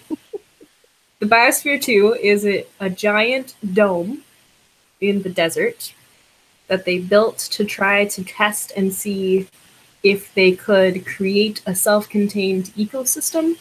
Basically, like trying to see if we could do this in space later and stuff, right? And they put a bunch of scientists in there and we're running an experiment to see how long they could like live in there and just like make their own food and stuff without ever getting open into the outside world. So there's like different biomes within the Biosphere too. So there's like a jungle part and there's also a desert part, which I find very strange because you're standing in the desert and then like looking through the glass at the desert outside, but whatever. There's a desert inside the Biosphere.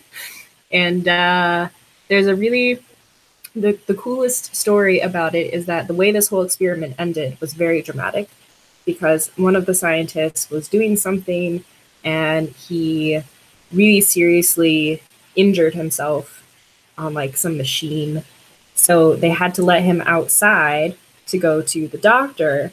And there was a lot of drama because a lot of people believed that he stopped and got a cheeseburger before he came back to the Biosphere 2, which is a big no-no because it would have thrown off their whole experiment. And he's like, no, I didn't eat a cheeseburger. And everyone's like, you totally ate a cheeseburger. And then they kind of called the whole thing off. And that's how the Biosphere 2 ended. So, but it's still out there in the desert and you can visit it and take a tour and see like what a spacey human environment might look like on Mars later. If NASA ever gets funding. Yeah. People who were at GLA, tell me if you went to the Biosphere. Claudia says this sounds like a description of Coachella, which I have never been to that and I've only been to the Biosphere too. So y'all can confirm if that's true. It's basically the same thing. Oh, good to know. Okay. Well, now I don't have to go to Coachella because I've already been to the Biosphere.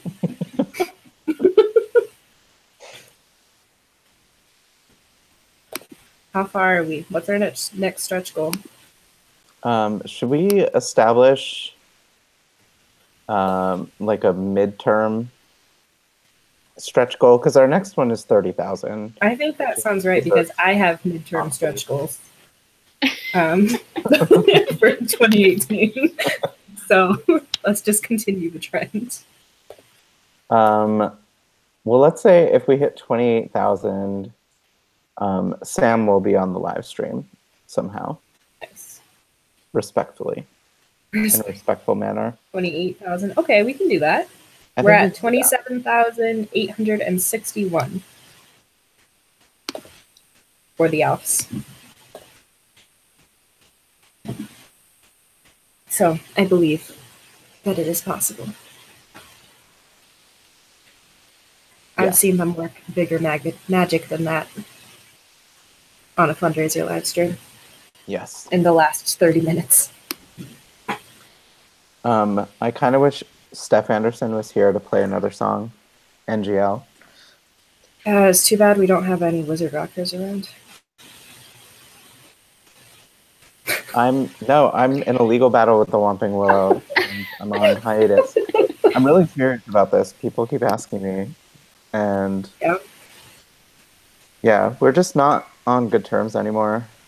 A lot of creative differences and differences in expectations. But yeah, we're gonna get back together for LeakyCon, but I'm not sure how it's gonna go. So we just have to make sure our goals align for the performance, and then we can do it. Can get through it in the name of professionalism. Yeah. Seems good. What haven't we talked about yet in these perks? Have we talked about chapters yet? I wasn't here for a couple hours, and who knows? We barely talked about chapters. I think I mentioned barely talked about chapters? That's what happens when I'm not here for the first half? I briefly mentioned chapters at 8:05 p.m. Oh. And then we quickly scurried away from the subject of HPA chapters.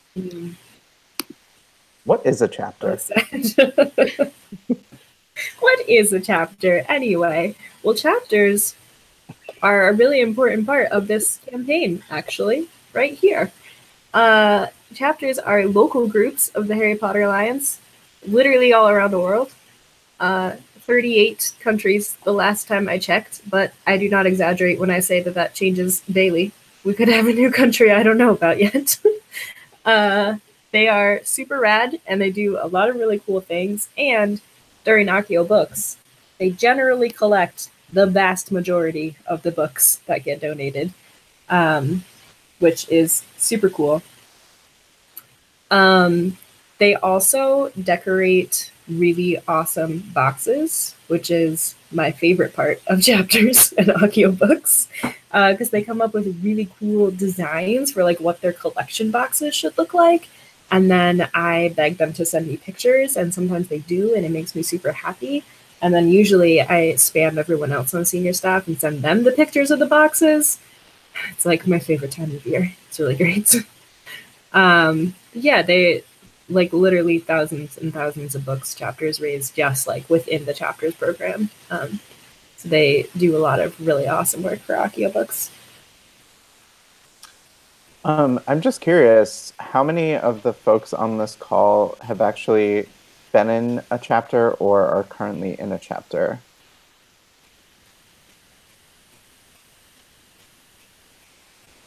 Besides Janae. I was going to say, I mean, I have, but I feel like someone else should tell. I started a chapter very, very briefly in like 2009. Yeah, a really long time ago. I did not know this about you. It was when Karen Bernstein was still running the program. So it was like 2008 or 9. And it was called GROP, which stood for something. Gosh. It was like guitar wielding ragamuffins, something aligned for world peace or something. Like it was something like that. I don't know. And we were called GROP. And it was just me. So it wasn't really we, it was me. Have I known you this long? I've never known this information. Because I didn't tell you. And because we didn't keep records in 2008.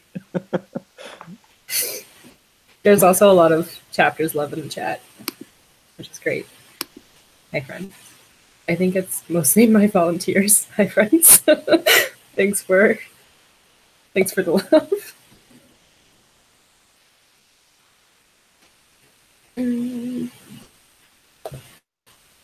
Gotta refresh.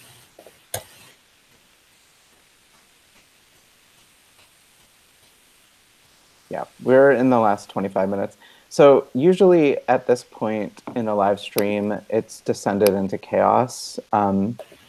In this live stream, it's descended into polite quiet. We have the wrong combination of people on the live stream. I know. I just kind of want to hang out. Yep,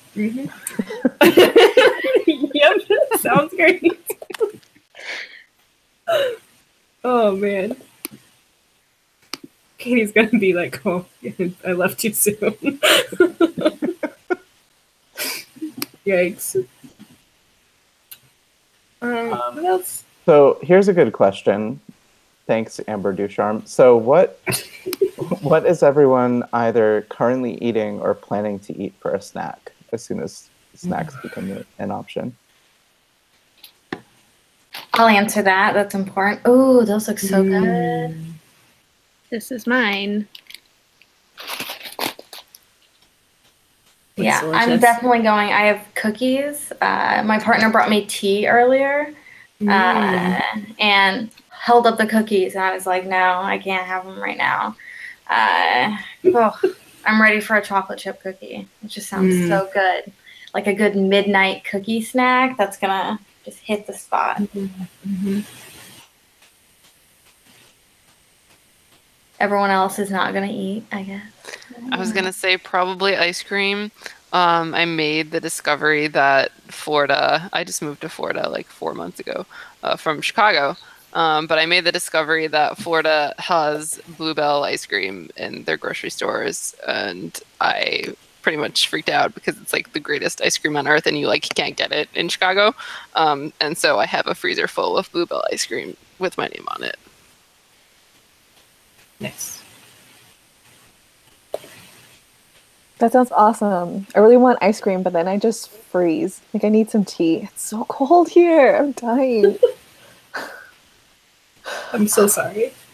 Me too. I feel like Olaf from Frozen, but I'm like, sometimes I like to close my eyes and wonder when spring will get here. That's so, yeah. It's 90. It was 90 today, Fahrenheit, not Celsius. I don't know what that means. Yeah, I don't know how to convert that to someone. Like, Figure it out. 90 here, we would all be dying. Like, yeah. So I'm not gonna lie. During the first hour of this live stream, I suddenly had a deep craving for malted ice cream. So I went to the grocery store and I got some, and really. The sugar really helped at the beginning of this live stream and my appearance on it. Clearly now it's we're reaching the other half, but it was delicious at the time. You know, like when you have a craving for something and you know exactly what it is and then you get it immediately. It's a great feeling. This is a very Hufflepuff conversation. So 90 Fahrenheit is about 32 Celsius. Oh my god, that's beautiful. Oh my god. It was like 85 here, so I feel you. I don't know what it is here. Maybe like, I'm like -1. I don't know what that is.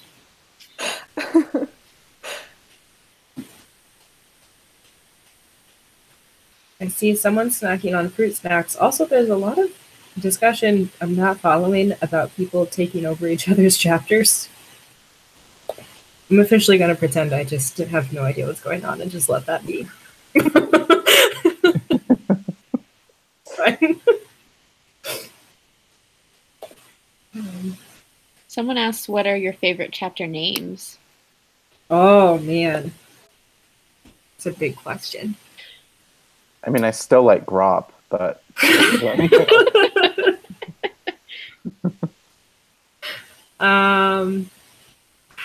There are a lot of really good chapters names. Like, if you're ever really bored, you can go to the hballiance.org/chapters and just scroll through the list of names. There will be a lot of like Dumbledore's Army, Order of the Phoenix. Yeah, there are a lot of those, but probably my favorite one.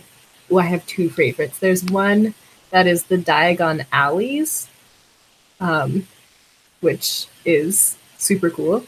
And then there was one that I just learned about because they're a relatively new chapter at Tulane University. I don't remember exactly what it is right now, but they have named their chapter so that their acronym is Tupac, which is just incredible.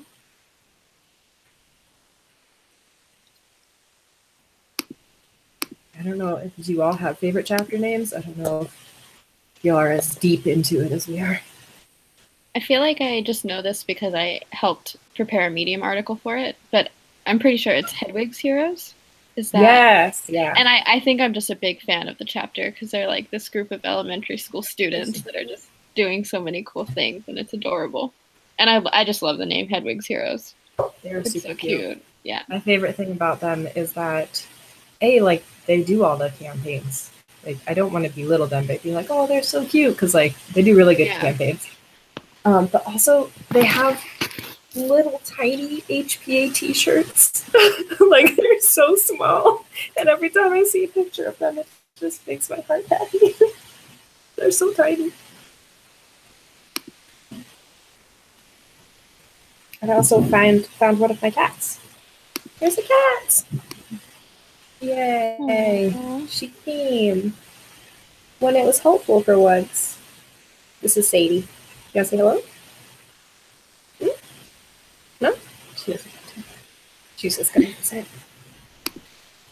I love her little mouth. It's so cute. She's got a good mouth. She's also got good whiskers.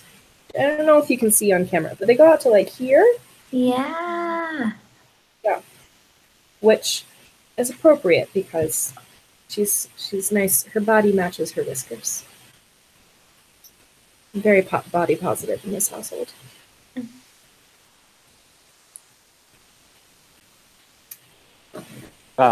There are just 17 minutes left, by the way, to get us to $28,000, which will unlock Sam's appearance on this live stream. So, just noting that. I don't know what I thought you said, but it was not Sam. It took me a minute. I have no idea what's going on. Our agent just suggested another question to prompt discussion.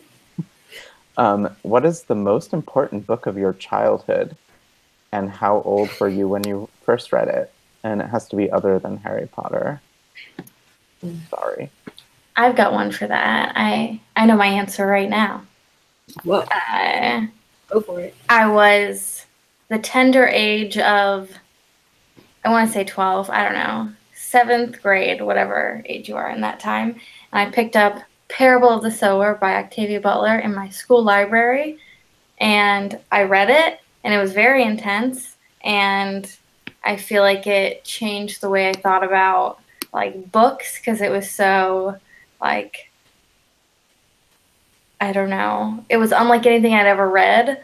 And it made me think about empathy in a way that I hadn't before. If I even knew the word empathy, like in context of things. And I think it was my first, I don't think, a librarian didn't suggest it to me, but after that I looked into another Octavia Butler book, and she talked about being a feminist, and I was like, oh, okay, maybe that's what I am too. And now I have a women's studies degree, so I think it started me on a long journey of self-discovery, including empathy and feminism. And I want to thank whatever librarian put that in a middle school library, because it definitely could have not been there. But hey, it was the mass market paperbacks, and it was small, and they were like, this looks like a middle school aged book, right? I want to hear everyone else's though. This could be just because I watched the show recently, but what's coming to mind is A Series of Unfortunate Events, which is another series that was really important in my childhood besides Harry Potter. And I think like I've just realized like as I've gotten older, like how much they influenced me, especially like vocabulary wise. There's so many words in that book that are like explained in the narrative, and I just think that that's super cool upon rereading them as I have grown older. And they're just really fun while also being very dark. And I just loved them when I was younger. Mine would have to be one that is like super obscure and like no one's ever heard of before. But it's called The Great Good Thing by Roderick Townley, which is like a weird title. And I don't even know how the title connects to the book at all. But I was in 4th grade when I read it, and the basic premise is that like it's about the characters in a book, so it's very like meta. And so it's like about this girl who's like the princess of the fairy tale. It's like a fairy tale story, and whenever the reader like opens the book, she gets to live her life, and then when the book closes, the characters get to kind of like roam free, but they're like not, but they also like collect dust, and it's just like so bizarre and weird. But as a 4th grader, I loved it, and I just like latched on to the idea of like storytelling and like what it said about how stories live, and I love that, and like that is still today one of my favorite things to think about and discuss is the power of story, and how we use it. So yeah, really cool book.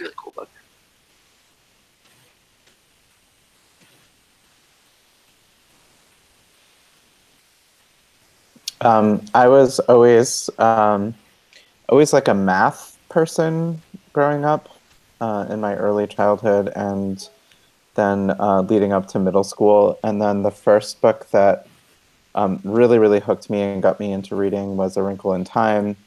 And just like everything before that, I just remember being kind of bored, and then that story got me really hooked, and then I just started devouring books.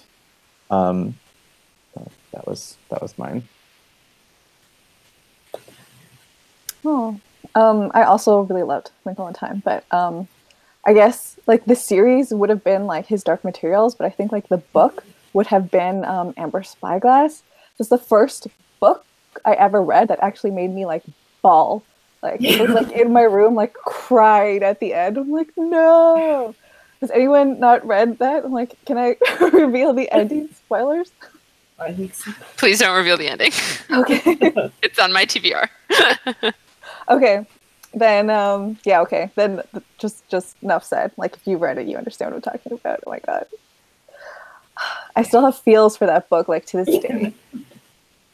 Yeah, that's it. That ending is like both amazing and rough. It's a lot. It's really good.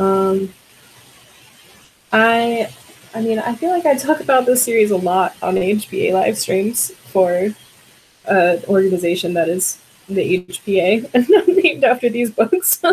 But definitely the other most important series in my childhood was the Young Wizard series by Diane Duane. It has a shockingly small fandom for how incredible they are, and I wish everybody would read them. And it's basically like wizardry, but they use like science, like they're very connected to science, and they turn into like interstellar travel, like alien crew, huge cast of characters, and it's all about the mission of wizards being to fight back against entropy, and they do that by basically using empathy and love. It's very like HBA friendly like things, but they're so great and the characters are so amazing, and she's actually still publishing them. Like the most recent one came out a couple years ago, so you should read them. Young Wizards, Diane Duane. Also, one of my favorite things to do in Akio books is if you have the money and the funds available, like buy a couple copies of these books and send those, because I just think there's something so cool about like this book that like meant so much to you as a kid, and like sending them someplace, especially this year, sending them to Puerto Rico, like maybe somebody lost that book, or maybe this is the only way that like they would get that book, and like being able to share that with someone, even though you'll never like meet that person and you won't know like who it went to, like just knowing that you shared that and you had that connection, I think is super cool. So that's one of my top like Akio books recommendations for making it super personal when you're sending donations.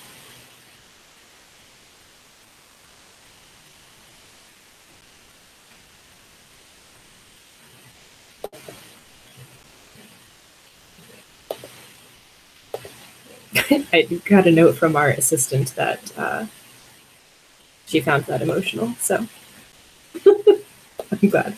Also, I want to find a way to show you my cat because she's being real cute. She's just sitting down here purring. She's chill. So cute. Super cute. Did you just refresh the fundraiser? Because I haven't in a bit, and the last time I did, we were so close. We're real close. We're $93 away. Woo! And we have 8 minutes to go. We can do it. We can do this. So we need to raise for 2018. Oh, I like it. I like it. And also for Samwise Gamgee, the cat.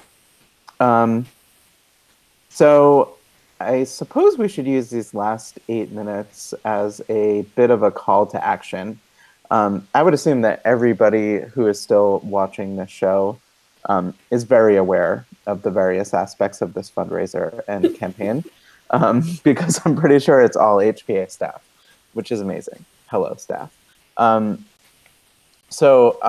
I do want to just note a couple things. One is that this ends tonight. But the way this platform works is that this campaign will kind of just stay in existence. I am going to be, in terms of the perks and the personal fundraisers and all that stuff, I'm going to be downloading all of the relevant spreadsheets when I wake up tomorrow morning. It'll be after the stated deadline. It'll be close to 7 a.m. Eastern time when everything will be closed out very officially. So that means there is still a good amount of time for personal fundraisers to hit your bundle goals and personal goals. Still plenty of time for Sarah Mortensen to overtake Jessica Rizicki in the personal fundraising contest. There's still plenty of time for those who are heavily invested in House Cup to contribute to their house. And there's still time. So let's do this and see where we can land with this amazing fundraiser. I am refreshing as I talk. We are still $93 away, and we have 6 minutes left now, folks, to see Samwise Gamgee. He is right there. I can see him, and you can't. And that is an advantage that I have right now in life. This is why he's a Gryffindor. It's why he's a Gryffindor? Yeah, why you are a Gryffindor. Oh, I'm a Gryffindor. Yeah. You were saying Sam's a Gryffindor. I mean, no. Okay, so I think Sam is a Slytherin, and I could go into why. And no. Well, if he hasn't given you his love in 6 years and is still making you work for it, that seems accurate. Sam is also very ambitious, mostly in the area of wanting to be fed, and employs a variety of strategies to be fed frequently. Okay, so we just got closer to the goal. We're at $9.25, so $75 to go. 75. What should people donate for? Let's see. If you haven't joined the book club, join the book club. I just donated to AJ's fundraiser to get a Wizard Rock playlist. Nice. I Ooh. was like, no, I've seen the tweets. I'm just gonna do it. We need it. I need it personally. So, you know, and I know it's not in the neck and neck of the winners, but still important. And you know what you might want to do if you're viewing this and you want to unlock some cool secret perks is if you go into the main campaign description on the main campaign page, and then at the bottom of that description, it says, watch our video and click here for complete details. If you click through, that brings you to a magical page that lists all of the personal fundraisers, and you can go through all of those and check them out for secret perks. Whoops, headphones. And there are many secret perks that we don't even know about that are on those pages, and you might want to check those out. It's exciting. Oh my gosh, we just got closer. We are $40 away from Sam time. That's $10 a minute. We can do it. Also, I am producing an echo. I have been informed. I'm sorry. You don't look that sorry.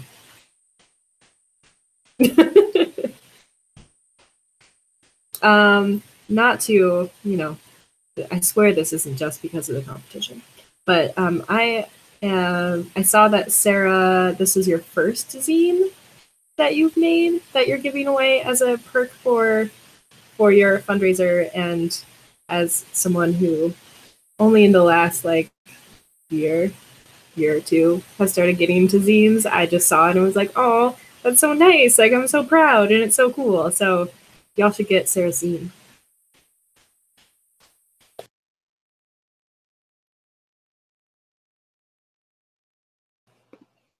I think we're all on mute right now. Sarah, I was trying to tell you you were on mute, but then I put myself on mute before I told you. Oh my god. I had the other screen covering where the mute symbol was, so I didn't even know. This was great. Oh man. Well, say what you were saying again about this. I was saying that I've been wanting to make one for a while because everyone that I know makes such cool zines, especially in the HPA community. But I never felt like I had an idea. And then I just thought of one. And so the zine is all about like my favorite first and last lines from books. So it's definitely Accio Books related. I really love when first and last lines like stick in my brain. And so that's what it's about. So if you donate just $2 to my fundraiser, I will send you one. And you can donate more than $2. $2 is a deal. Yeah. Sounds like a great zine.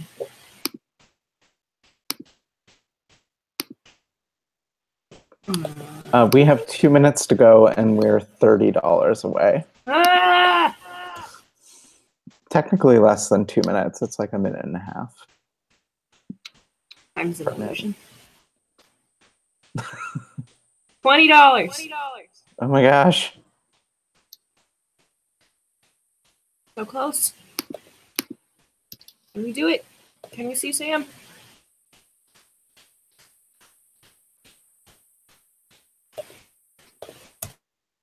Can we see Sam? Sam, get ready. You're going to be on live stream. He's not listening. But also make healthy financial decisions for yourself, chat. That was a sudden tweet at the chat. I couldn't turn off the mom squad, not even for the fundraiser.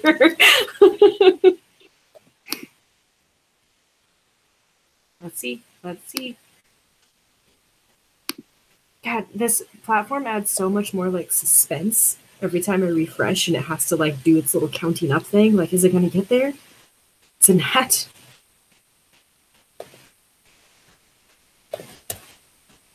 And every time you gotta wait. Uh-oh. 9 o'clock for donuts. I think we've hit our deadline. Yep. All right, folks. See you later. Wait, no, I think we did it. Did we do it? Yeah. We did it. Yeah. I just donated another couple dollars. I was like, I'll everyone's campaigns. Bam. Yay! Okay. Thanks, Amanda. Yeah, I'll Wait, just one assume I sec. was the last one. Yeah, give me some more. I have to move some toys. That's Rory's digger. All right, 1 second.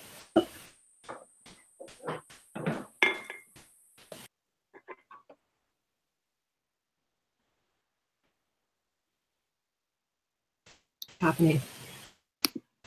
The Sam is coming. suspense is Sam intense. is coming.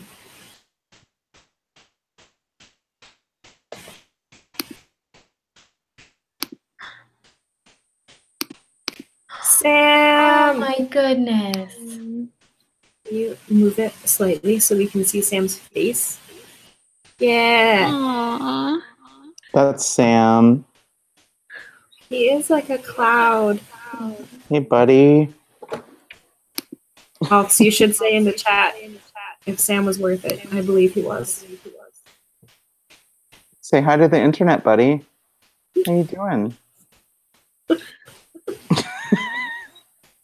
I mean, this has been his state for the past hour or so, and this is why I feel bad disturbing him. Because, like, oh my goodness. He looks chill about it. Isn't he cute? He looks confident in himself. He's like, yeah, whatever. Show me on the internet. He has such a good belly and paws. And his little tail. Ugh. Amanda's overcome. They're both polydactyls, so they have giant paws. Yeah, so is my little boy Lars. Every time he walks, I'm like, how is that? Aw. I love them. Buddy? I'm touching his paw right now. The Alps seem to agree that Sam was worth it.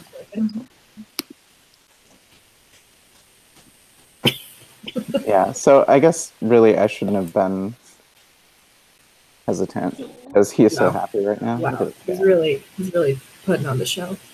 Milking it. He was ready. He was waiting for his moment.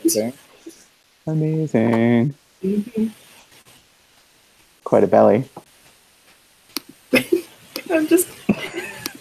The cat is good, but Amanda's face is maybe better.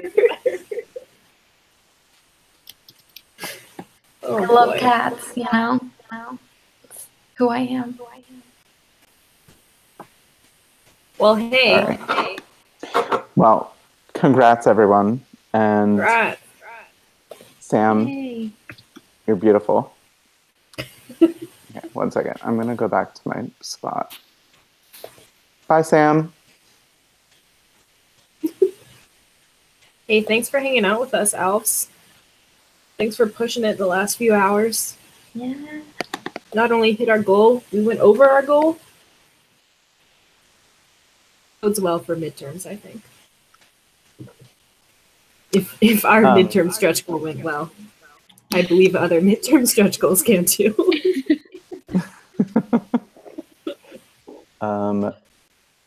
I don't know what you're talking about. We're a 501c3. No idea what's going on right now. Yeah, so thank you all. Thank you all for being here. Thank you for spending this awesome night with us and helping us get to our second stretch goal. And I don't know if we'll hit our third stretch goal of 30K, but if we do, I promise to do something embarrassing and distribute it on the internet. I don't know. It'll involve food and my face. The night is still young over here.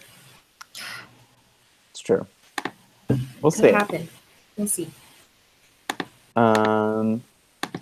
Cool. All right. Cool. Good night, friends. Yay. Yeah, good night. I'm going to go hang out with my cats now, so. Yeah, Sam right. actually came over and sat down next to me. He's like, why did you leave? Yeah. Get out now. But buddy, So it goes. good night. All right, night, everyone. Bye. Bye. Bye.